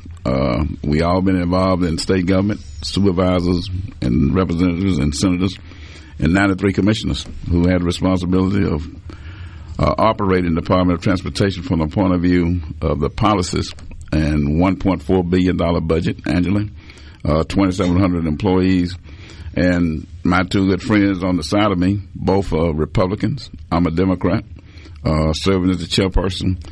We don't see party highways and bridges. We see highways and bridges that need money, and we work together to make sure the state of Mississippi is taken care of in that manner. So I'll ask you this of you, Commissioner Caldwell. How do you guys go about prioritizing projects? You obviously represent the North, Commissioner Simmons, Central District, Commissioner Busby in the South. We got this $1.4 billion pot of money. How do you go about figuring out, how do we allocate this to make sure that we're prioritizing where priorities need to be, et cetera? Well, thanks for having us, Gerard, and certainly I'll echo Commissioner Simmons' comments as we do work well together, and setting those priorities is not as difficult as you might think. One is we listen. We listen to our constituents, one of the beauties of having an elected commission. So we listen. We travel the area. We know our own areas, and we know where the needs are. So that's and if we don't, the representatives and the senators will let us know quickly that, hey, we have some problems over here. And so when you look at maybe a road that's not in good shape, you also need to look at whether it's got high traffic or low traffic and what the potential is and what the safety factors are. So, and we have a huge staff that is so capable. I mean, our staff at MDOT is able to give us the kind of information that makes our decisions fairly easy in that regard. Yeah. Commissioner Busby, the state has certainly been blessed with some big economic development wins. And infrastructure plays a key role in attracting these projects. It does across our entire state. Capacity, of course, is something you guys are focused on. Maintenance, I guess roads and bridges are kind of like horses and boats. I mean, you think you're done once you build the road or the bridge, but it's eternal. It's not. We got to maintain it. That's right. I mean, that's part of the 87 highway program was it built a lot of great roads, but not a lot of money for maintaining those roads. And before we go much farther on the show, we had an opportunity last week where we had winter weather down on the Gulf Coast, and I want to say thank you to Commissioner Caldwell for sending the snow plows down to the Gulf Coast. And we never thought that we'd ever see the day where we would need snow plows on the Gulf Coast and they wouldn't need them up in the northern part of the state. So thank you for allowing us to borrow those. We really needed them. They really came in handy. And I would shout out to my crews down in District 7, District 6 for the way they handled that. Great job, guys. I really appreciate all you did. Yeah. Now, what was your question again? So I was just talking about how do we make sure that we're building for capacity that's needed to support the economic growth in the state, and we got to maintain existing roads and bridges as well. And you got $1.4 billion. We've got a fuel tax, as you guys talk about all the time, that's been stuck in neutral since 1987. That's right, and it's time to update that. And I think everybody recognizes that. I think our legislature recognizes that by virtue of the fact that over the past 2 or 3 years, we've been able to get one-time monies to start these programs back. So if they didn't recognize that we had this issue, we wouldn't have gotten that money then. So as we move forward, it's important to show that our state is committed to those things with recurring funds, so that the feds don't interrupt what they're doing for us. We have programs where we help LPAs, cities, municipalities, counties on projects, and we make certain that those municipalities and those counties have the monies to pay their part of those projects before we commit our dollars to those projects. And the same is true at our level with the feds. The feds make sure that we have the dollars to put towards those projects before they commit their monies to us. So if they see that we're not committing the monies, then they'll hold back the funds as well. Executive Director White, Commissioner Simmons, as you know, talks about this all the time, that we're losing out on opportunities to tap additional funds because, and I may be describing it incorrectly, but we've got to essentially prove to the federal grant decision makers that we have the means and the recurring revenue coming into the state at the state level to maintain whatever infrastructure is built with those funds. Let me say, Brad White, you mentioned Brad White, and we are very fortunate to have been able to steal him from Governor Reeves and bring him over as our CEO. He has been phenomenal. So thanks, Brad, for your leadership of the 2,700 employees. But you're correct. It's kind of like the old statement, he who fails to plan, plans to fail. And the federal government requires us to have a planning program in place to show where we have the monies to do projects and complete projects. And as a result of that, they are very supportive. Our budget is like 51% Fed, 49% or so state funding. So we need dollars that we can plan with and show the feds that the state of Mississippi is investing in the future and willing to invest that money. We spend our money, and then we get reimbursed from the federal government. So it's a good partnership. We've been very fortunate to have good leadership in our congressional leadership who support various programs, and we have been able to get discretionary grants from the Secretary of Transportation through the various raised grants and other pots that put money into the state. But we truly need recurring dollars, as Commissioner Busby indicated, and that's where the legislature is so important. We are not the Ways and Means maker. It is the legislature who's had the responsibility, and we are very impressed and pleased to see now the legislature discussing through House Bill 1 the possibility of giving us recurring money, which has never occurred since in a big way since 1987. So we hopefully that some good stuff come out of that sausage making process in the legislature and give us that recurring money we need. What do you think about that, Commissioner Caldwell? As the HB1 that Commissioner Simmons refers to would impose a 5% sales tax on motor fuel purchases. This is a little different model than the present excise tax on fuel. Is there a reason why the legislature opted, the House in this case, for a sales tax as opposed to increasing the excise tax? I don't want to get into their heads, I don't guess, but we gave them a dollar amount. Okay. I mean, we really didn't tell them how to go about, skinning that cat. But gotcha. we know how much money we need to maintain the roads, and we don't have enough. So there's been a lot of discussion on ways to go about it. The Senate has been good to us. The House has been good to us. The governor's been good to us. They've been putting it on the table, and they've been saying, here, we're starting to recognize that we have these needs, and we're in position to make a difference. So my hat's off to all of them for stepping up. The House Bill 1 is a viable program. Of course, it's a tax reform bill as much as a transportation bill for us, but we're definitely appreciative of the effort that they put forward and put a viable plan in place. And I know the Senate's getting ready to come back up with their plan, and they'll all converge, and we'll be supportive to try to get us something that's going to make a difference. Commissioner Busby, the Senate is planning to come up with something as well, What do you say to those in the public that I hear this all the time, and just anecdotally and certainly on the text line, that the Department of Transportation has a lot of extraneous expenses and unnecessary labor and so forth, that they could reduce costs and that should provide enough funds to take care of our needs? We don't need to increase the sales tax on fuel. How would you respond to that? I would say that they don't have to manage that on a daily basis. Certainly, I know. I'm one too. You hear it too? I do. And, I've gone by sites and I see, 2 or 3 guys working, 2 or 3 guys not working, and I get a lot of calls about that. That it takes place in lots of places, but you also don't know everything about what's going on right there. You don't know what those guys are doing. They may look like they're standing around, but maybe they're not. But we need to cut every way we can. Now, recently, we did some stuff to work on some bond debt that we had and minimize that bond debt. And I forget the dollar figure that we saved the taxpayers of Mississippi, but it was significant. And we continue to look for ways that we can reduce costs everywhere across that agency. Okay. If you guys can hang around with us, we'll tackle this issue in another segment after the break. We got the Transportation Commissioner trio in the Element Wealth studio. Charles Busby from the South, Commissioner Willie Simmons from the Central District, Commissioner John Caldwell from the North. We're coming right back. Stay with us.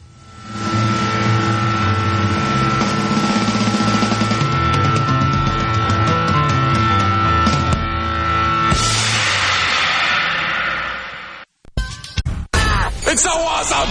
Middays with Gerard Gibert. Come on, let's get on with the show! On SuperTalk Mississippi.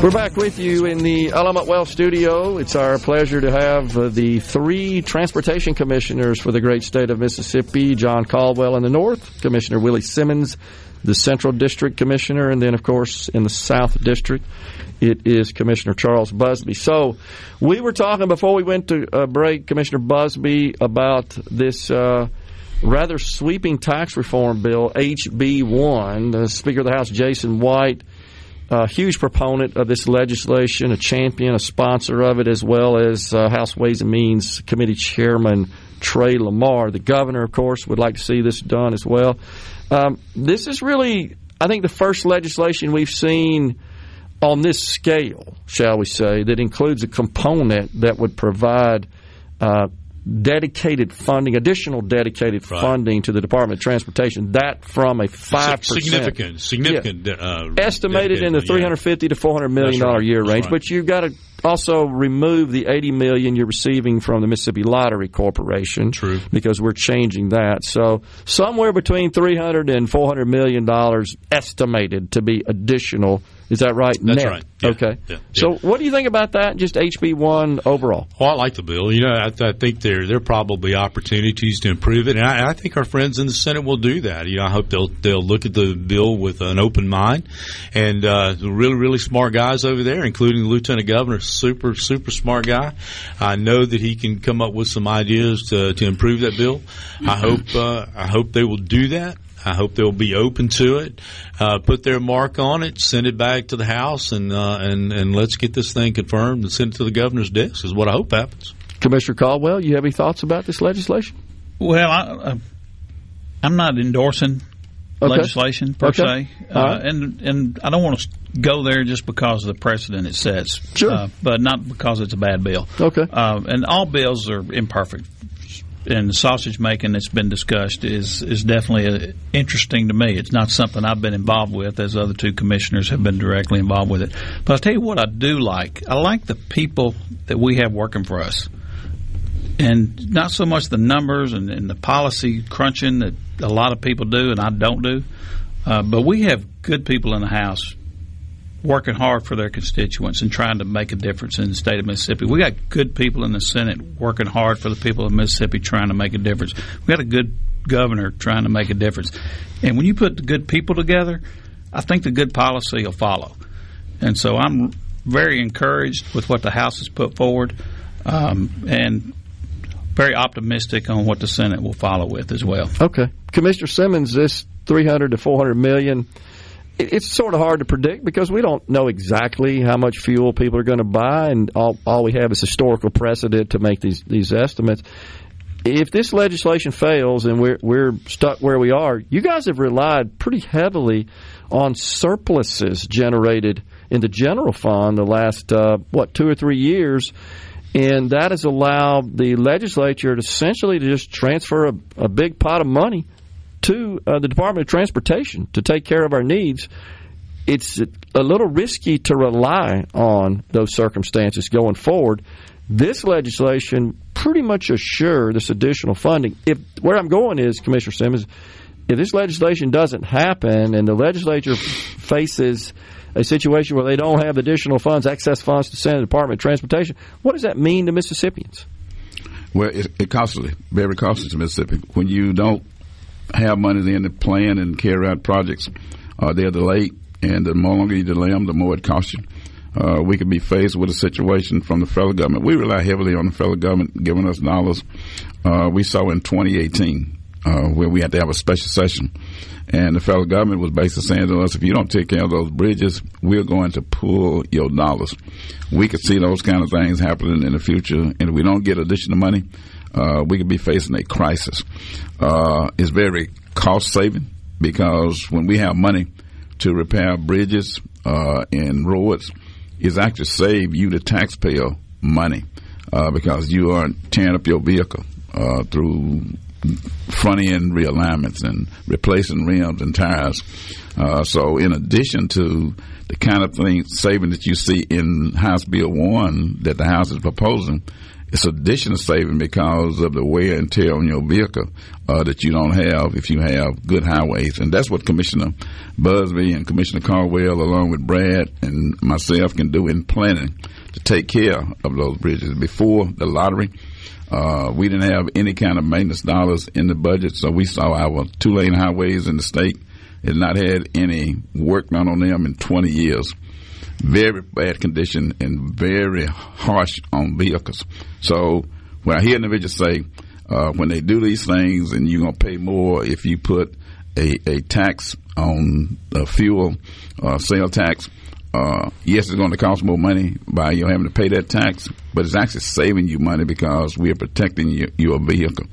In addition to that, the way this bill is designed, it not only helps the Department of Transportation, but it puts more money into the counties and municipalities that will allow them to take care of their infrastructure and other things.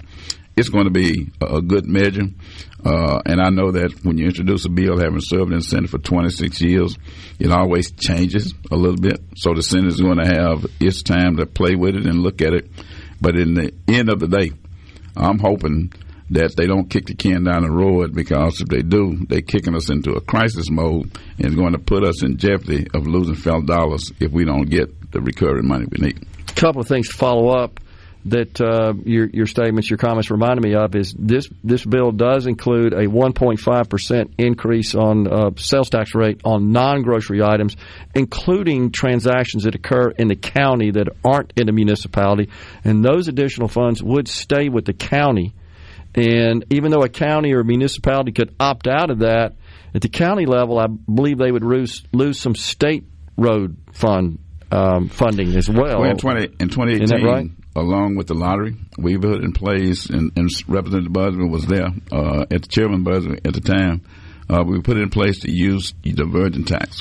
Yep. That's been very good for counties and municipalities, but they're going to get 15% more than what they're currently getting, and they don't have the restrictions that we currently have in the virgin use tax, because the virgin use tax, although it's defined broadly, but it's confined to dealing with infrastructure, and they can't replace anything that they're currently doing with that money. This new proposal that they're bringing forth will not have those restrictions on it. Okay, gotcha.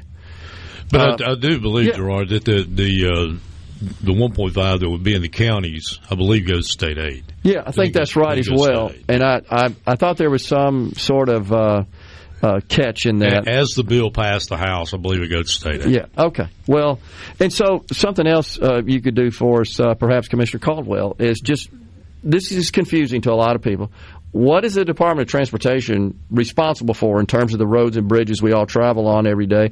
And what is the responsibility of counties and cities with respect to roads and bridges? That's really a good point, Gerard, because you see that on the street, and people will say, well, what about state aid roads? Is that state? That's not us. The state aid roads belong to the county. Okay.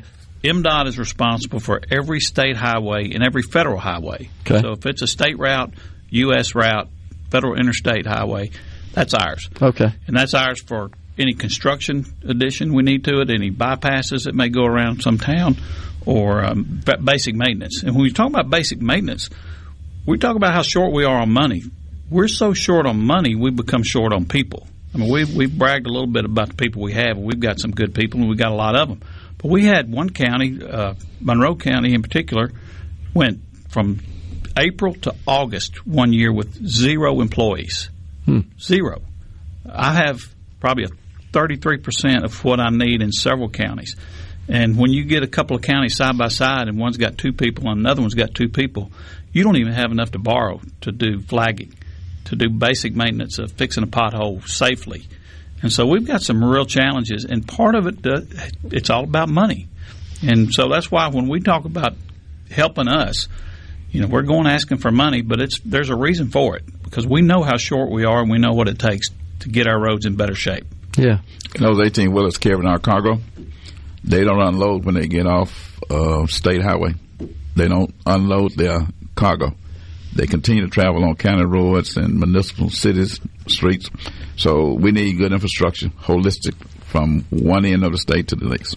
And so I think the point is, Commissioner Simmons, is that this additional sales tax that would be dedicated to state roads or county roads, I should say, in the county, and then the municipalities get more money as well, that they can take care of their infrastructure. Because if you look at the income and expense statement of a city or a county, infrastructure, roads and bridges is top of the list, is it not, as far as their expense model? A good example is the ERBF program in 2018 also.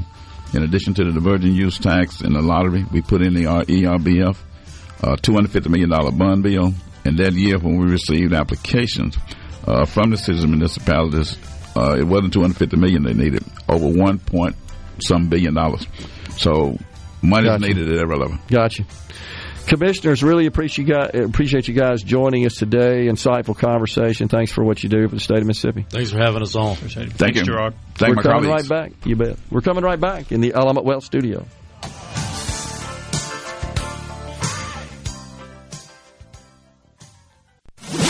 Today, this program, Gerard Gibert. Here we go. This is huge news. Huge news. You need to listen to this. Middays with Gerard. SuperTalk Mississippi. I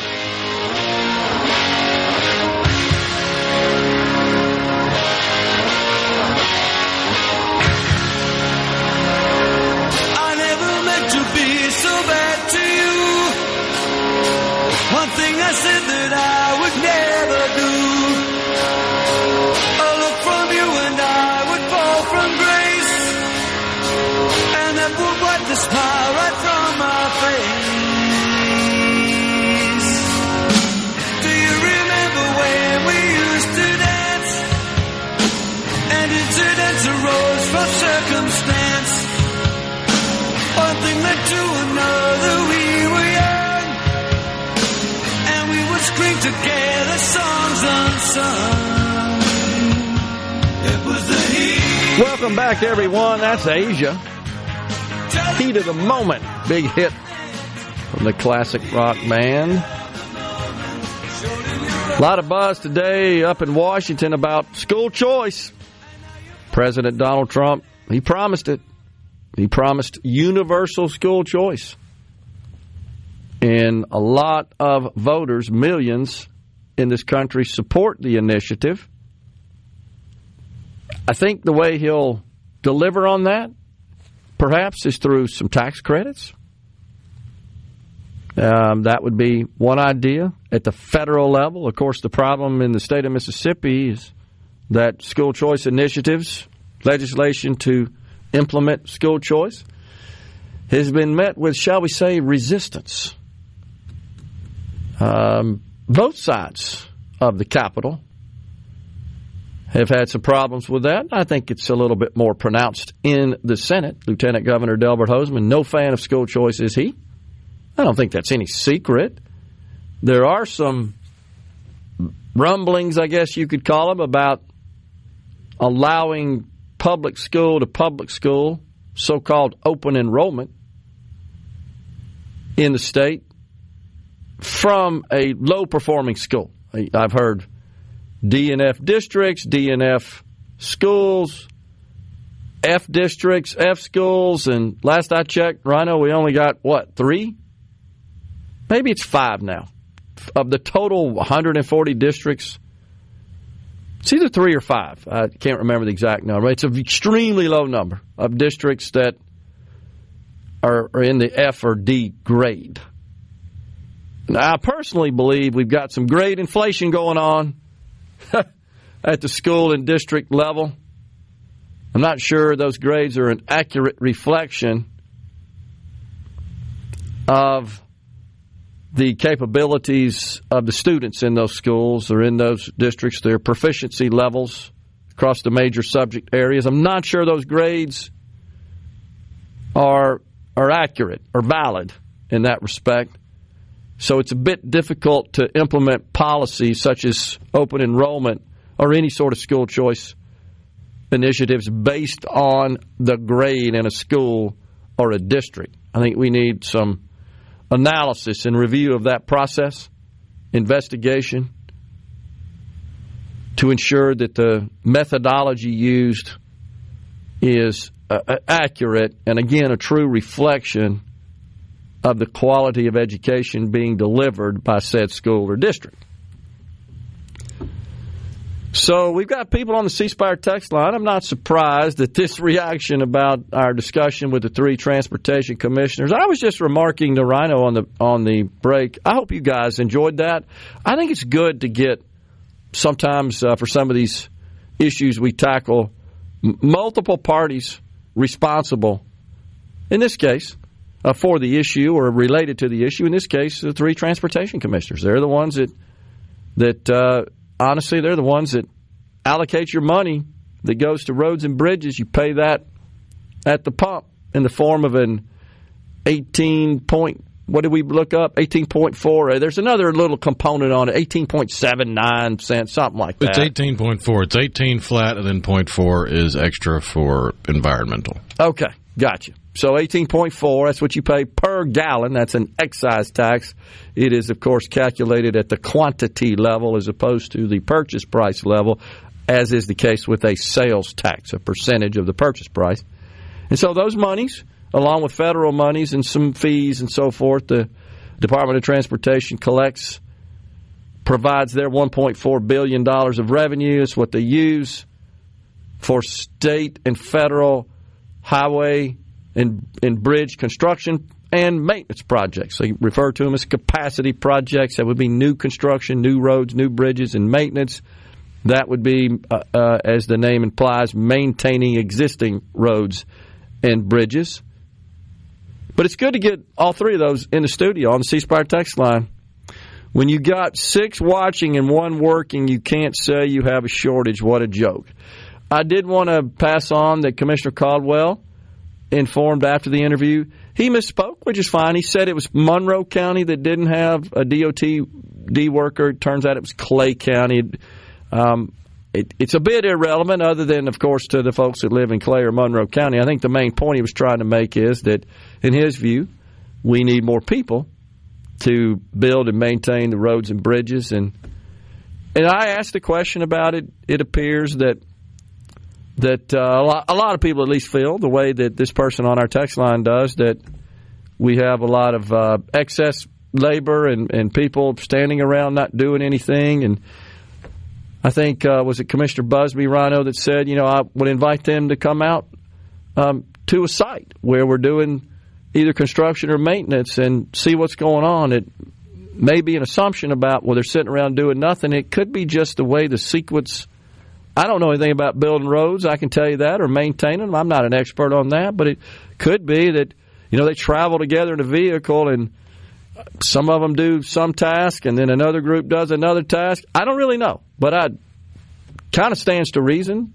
It resonates with me as being logical, but the commissioner said, they should tag along, see what it's like. Let's see what else we got. When you get what was it? Let's see. Let's see. Here we go. I'm sorry. As a transportation worker in Mississippi myself, hearing they say we have to cut costs makes me worried about layoffs. Is that possible, or does their discussion have nothing to do with transportation department workers losing their jobs? That's a tough one to call. I mean, the bottom line is the commissioners say more money's needed to keep up with the road and bridge requirements. Not only new roads and bridges to accommodate growth in our state, but maintenance of existing. That's the message. That requires people. If the cost of that continues to increase and we don't have more money coming into that department, then I guess they'd have to make some tough decisions on where to cut expenses, and that, I'm sure, could possibly mean the dismissal of personnel. That's a major cost. And if that should happen, that means we have fewer people to do that work. We don't have any money to fund the work, would be the bottom line. So that's the purpose of the 5% sales tax levied on fuel, to increase the funding to the Department of Transportation to take care. You may disagree with that, and that's fine. But that's just the way it works, and that's what they're looking for. Do the people fussing work every minute of their work day? That's a touche. Pretty good question. So I'm not sure is the answer to the question.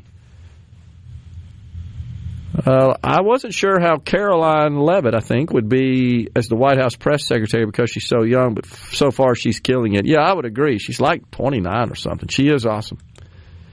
How many people can use gas payments as business expense, says Paul in Meridian?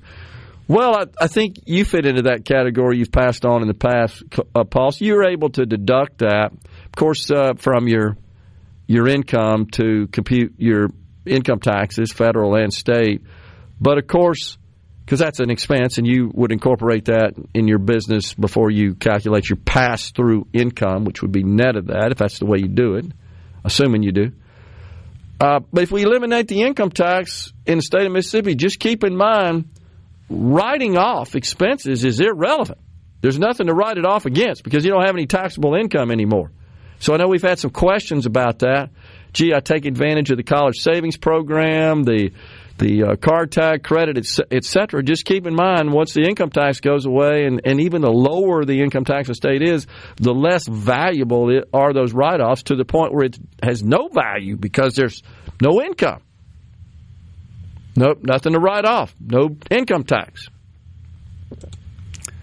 Good people, yes, says Andy. Some, but a lot spend more time looking out for themselves or worried about who gets credit. I think that's largely true in government across the board. We seem to be obsessed with attribution as opposed to action. We need more action and less pursuit of attribution. We got another segment coming up on Middays, the final one of the day. It's a Tuesday in Mississippi. We're coming right back.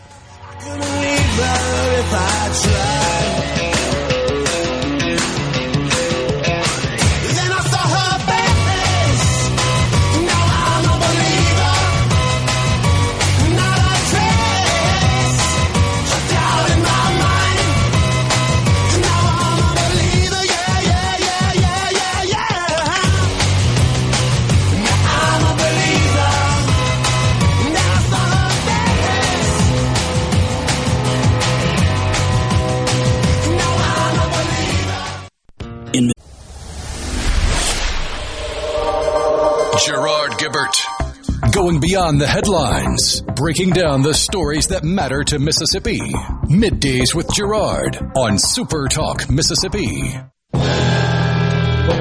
Bum bum bum bum bum bum.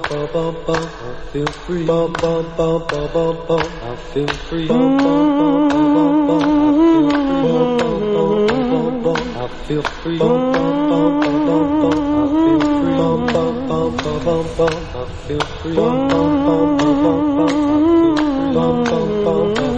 Mel from Carrollton says 90% of the work is done by contractors.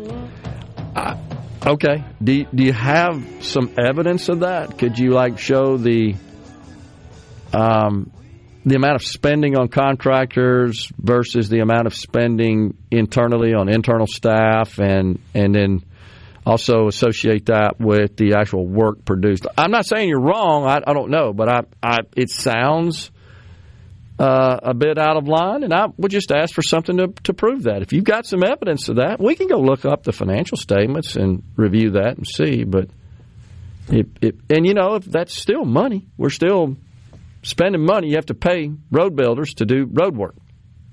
That's been going on for a long time. It seems to me like that's a more efficient model than staffing up. And that's, Rhino, as you know, it's because a lot of times these projects are not continuous and they're one time, and it makes sense to outsource that, contract that, rather than maintain those permanent expenses. I mean, businesses do that all the time across a variety of service categories. That's not unusual. I mean, in our world, in the IT world, it's very common. You have big staff of IT people, and you often take on projects your people can't handle for a variety of reasons, and you contract with a third party to do. That's not unusual. I think that applies here as well. I'm not sure that changes the conversation, I guess. Also, somebody didn't care for my assertion about the school and district grading system in the state. Said, you have proof of cheating on statewide standardized tests, or just can't resist taking unsubstantiating shot at public ed. Well, I would say that you're taking an unsubstantiated shot at my statements, because did I say standardized tests? I didn't hear you say anything about standardized tests. Did I suggest cheating?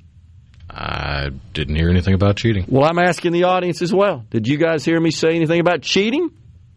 Standardized tests? No, what I said was, I don't have full confidence that the grades attained at the school and district level are an accurate reflection of the quality of education and the proficiency of students. Period.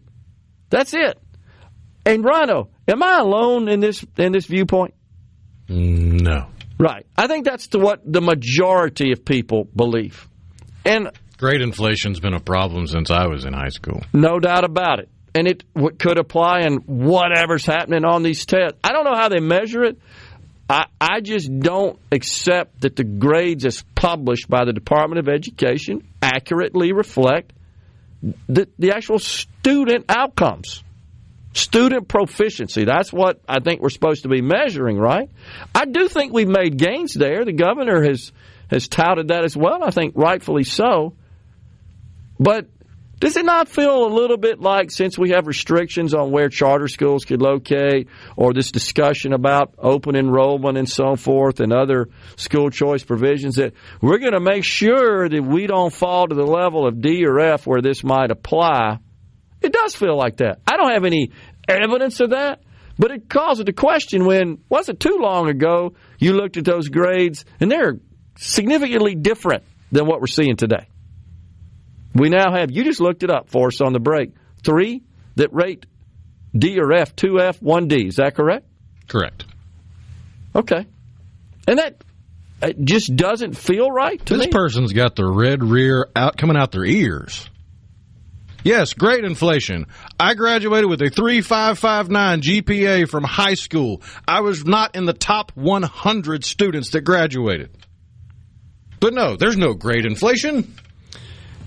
I simply made the high-level statement that I have concerns, and it's right for, in my view, citizens and legislators who send more than half of the citizens' tax money to education just to ensure accountability. That's all. That's all I'm asking for. Are you afraid of accountability? Apparently so.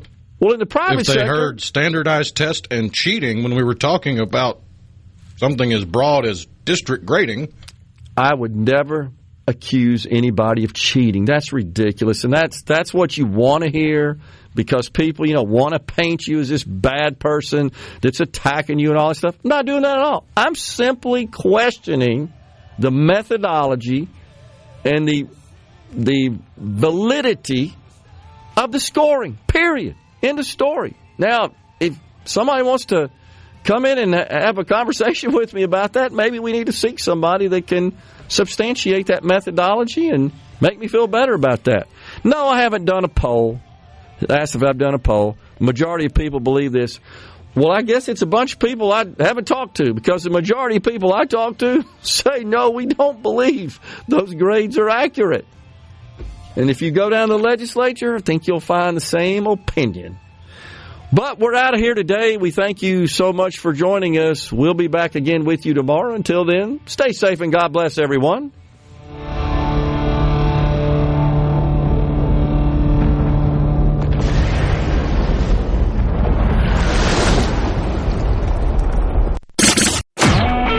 A SuperTalk Mississippi Media production.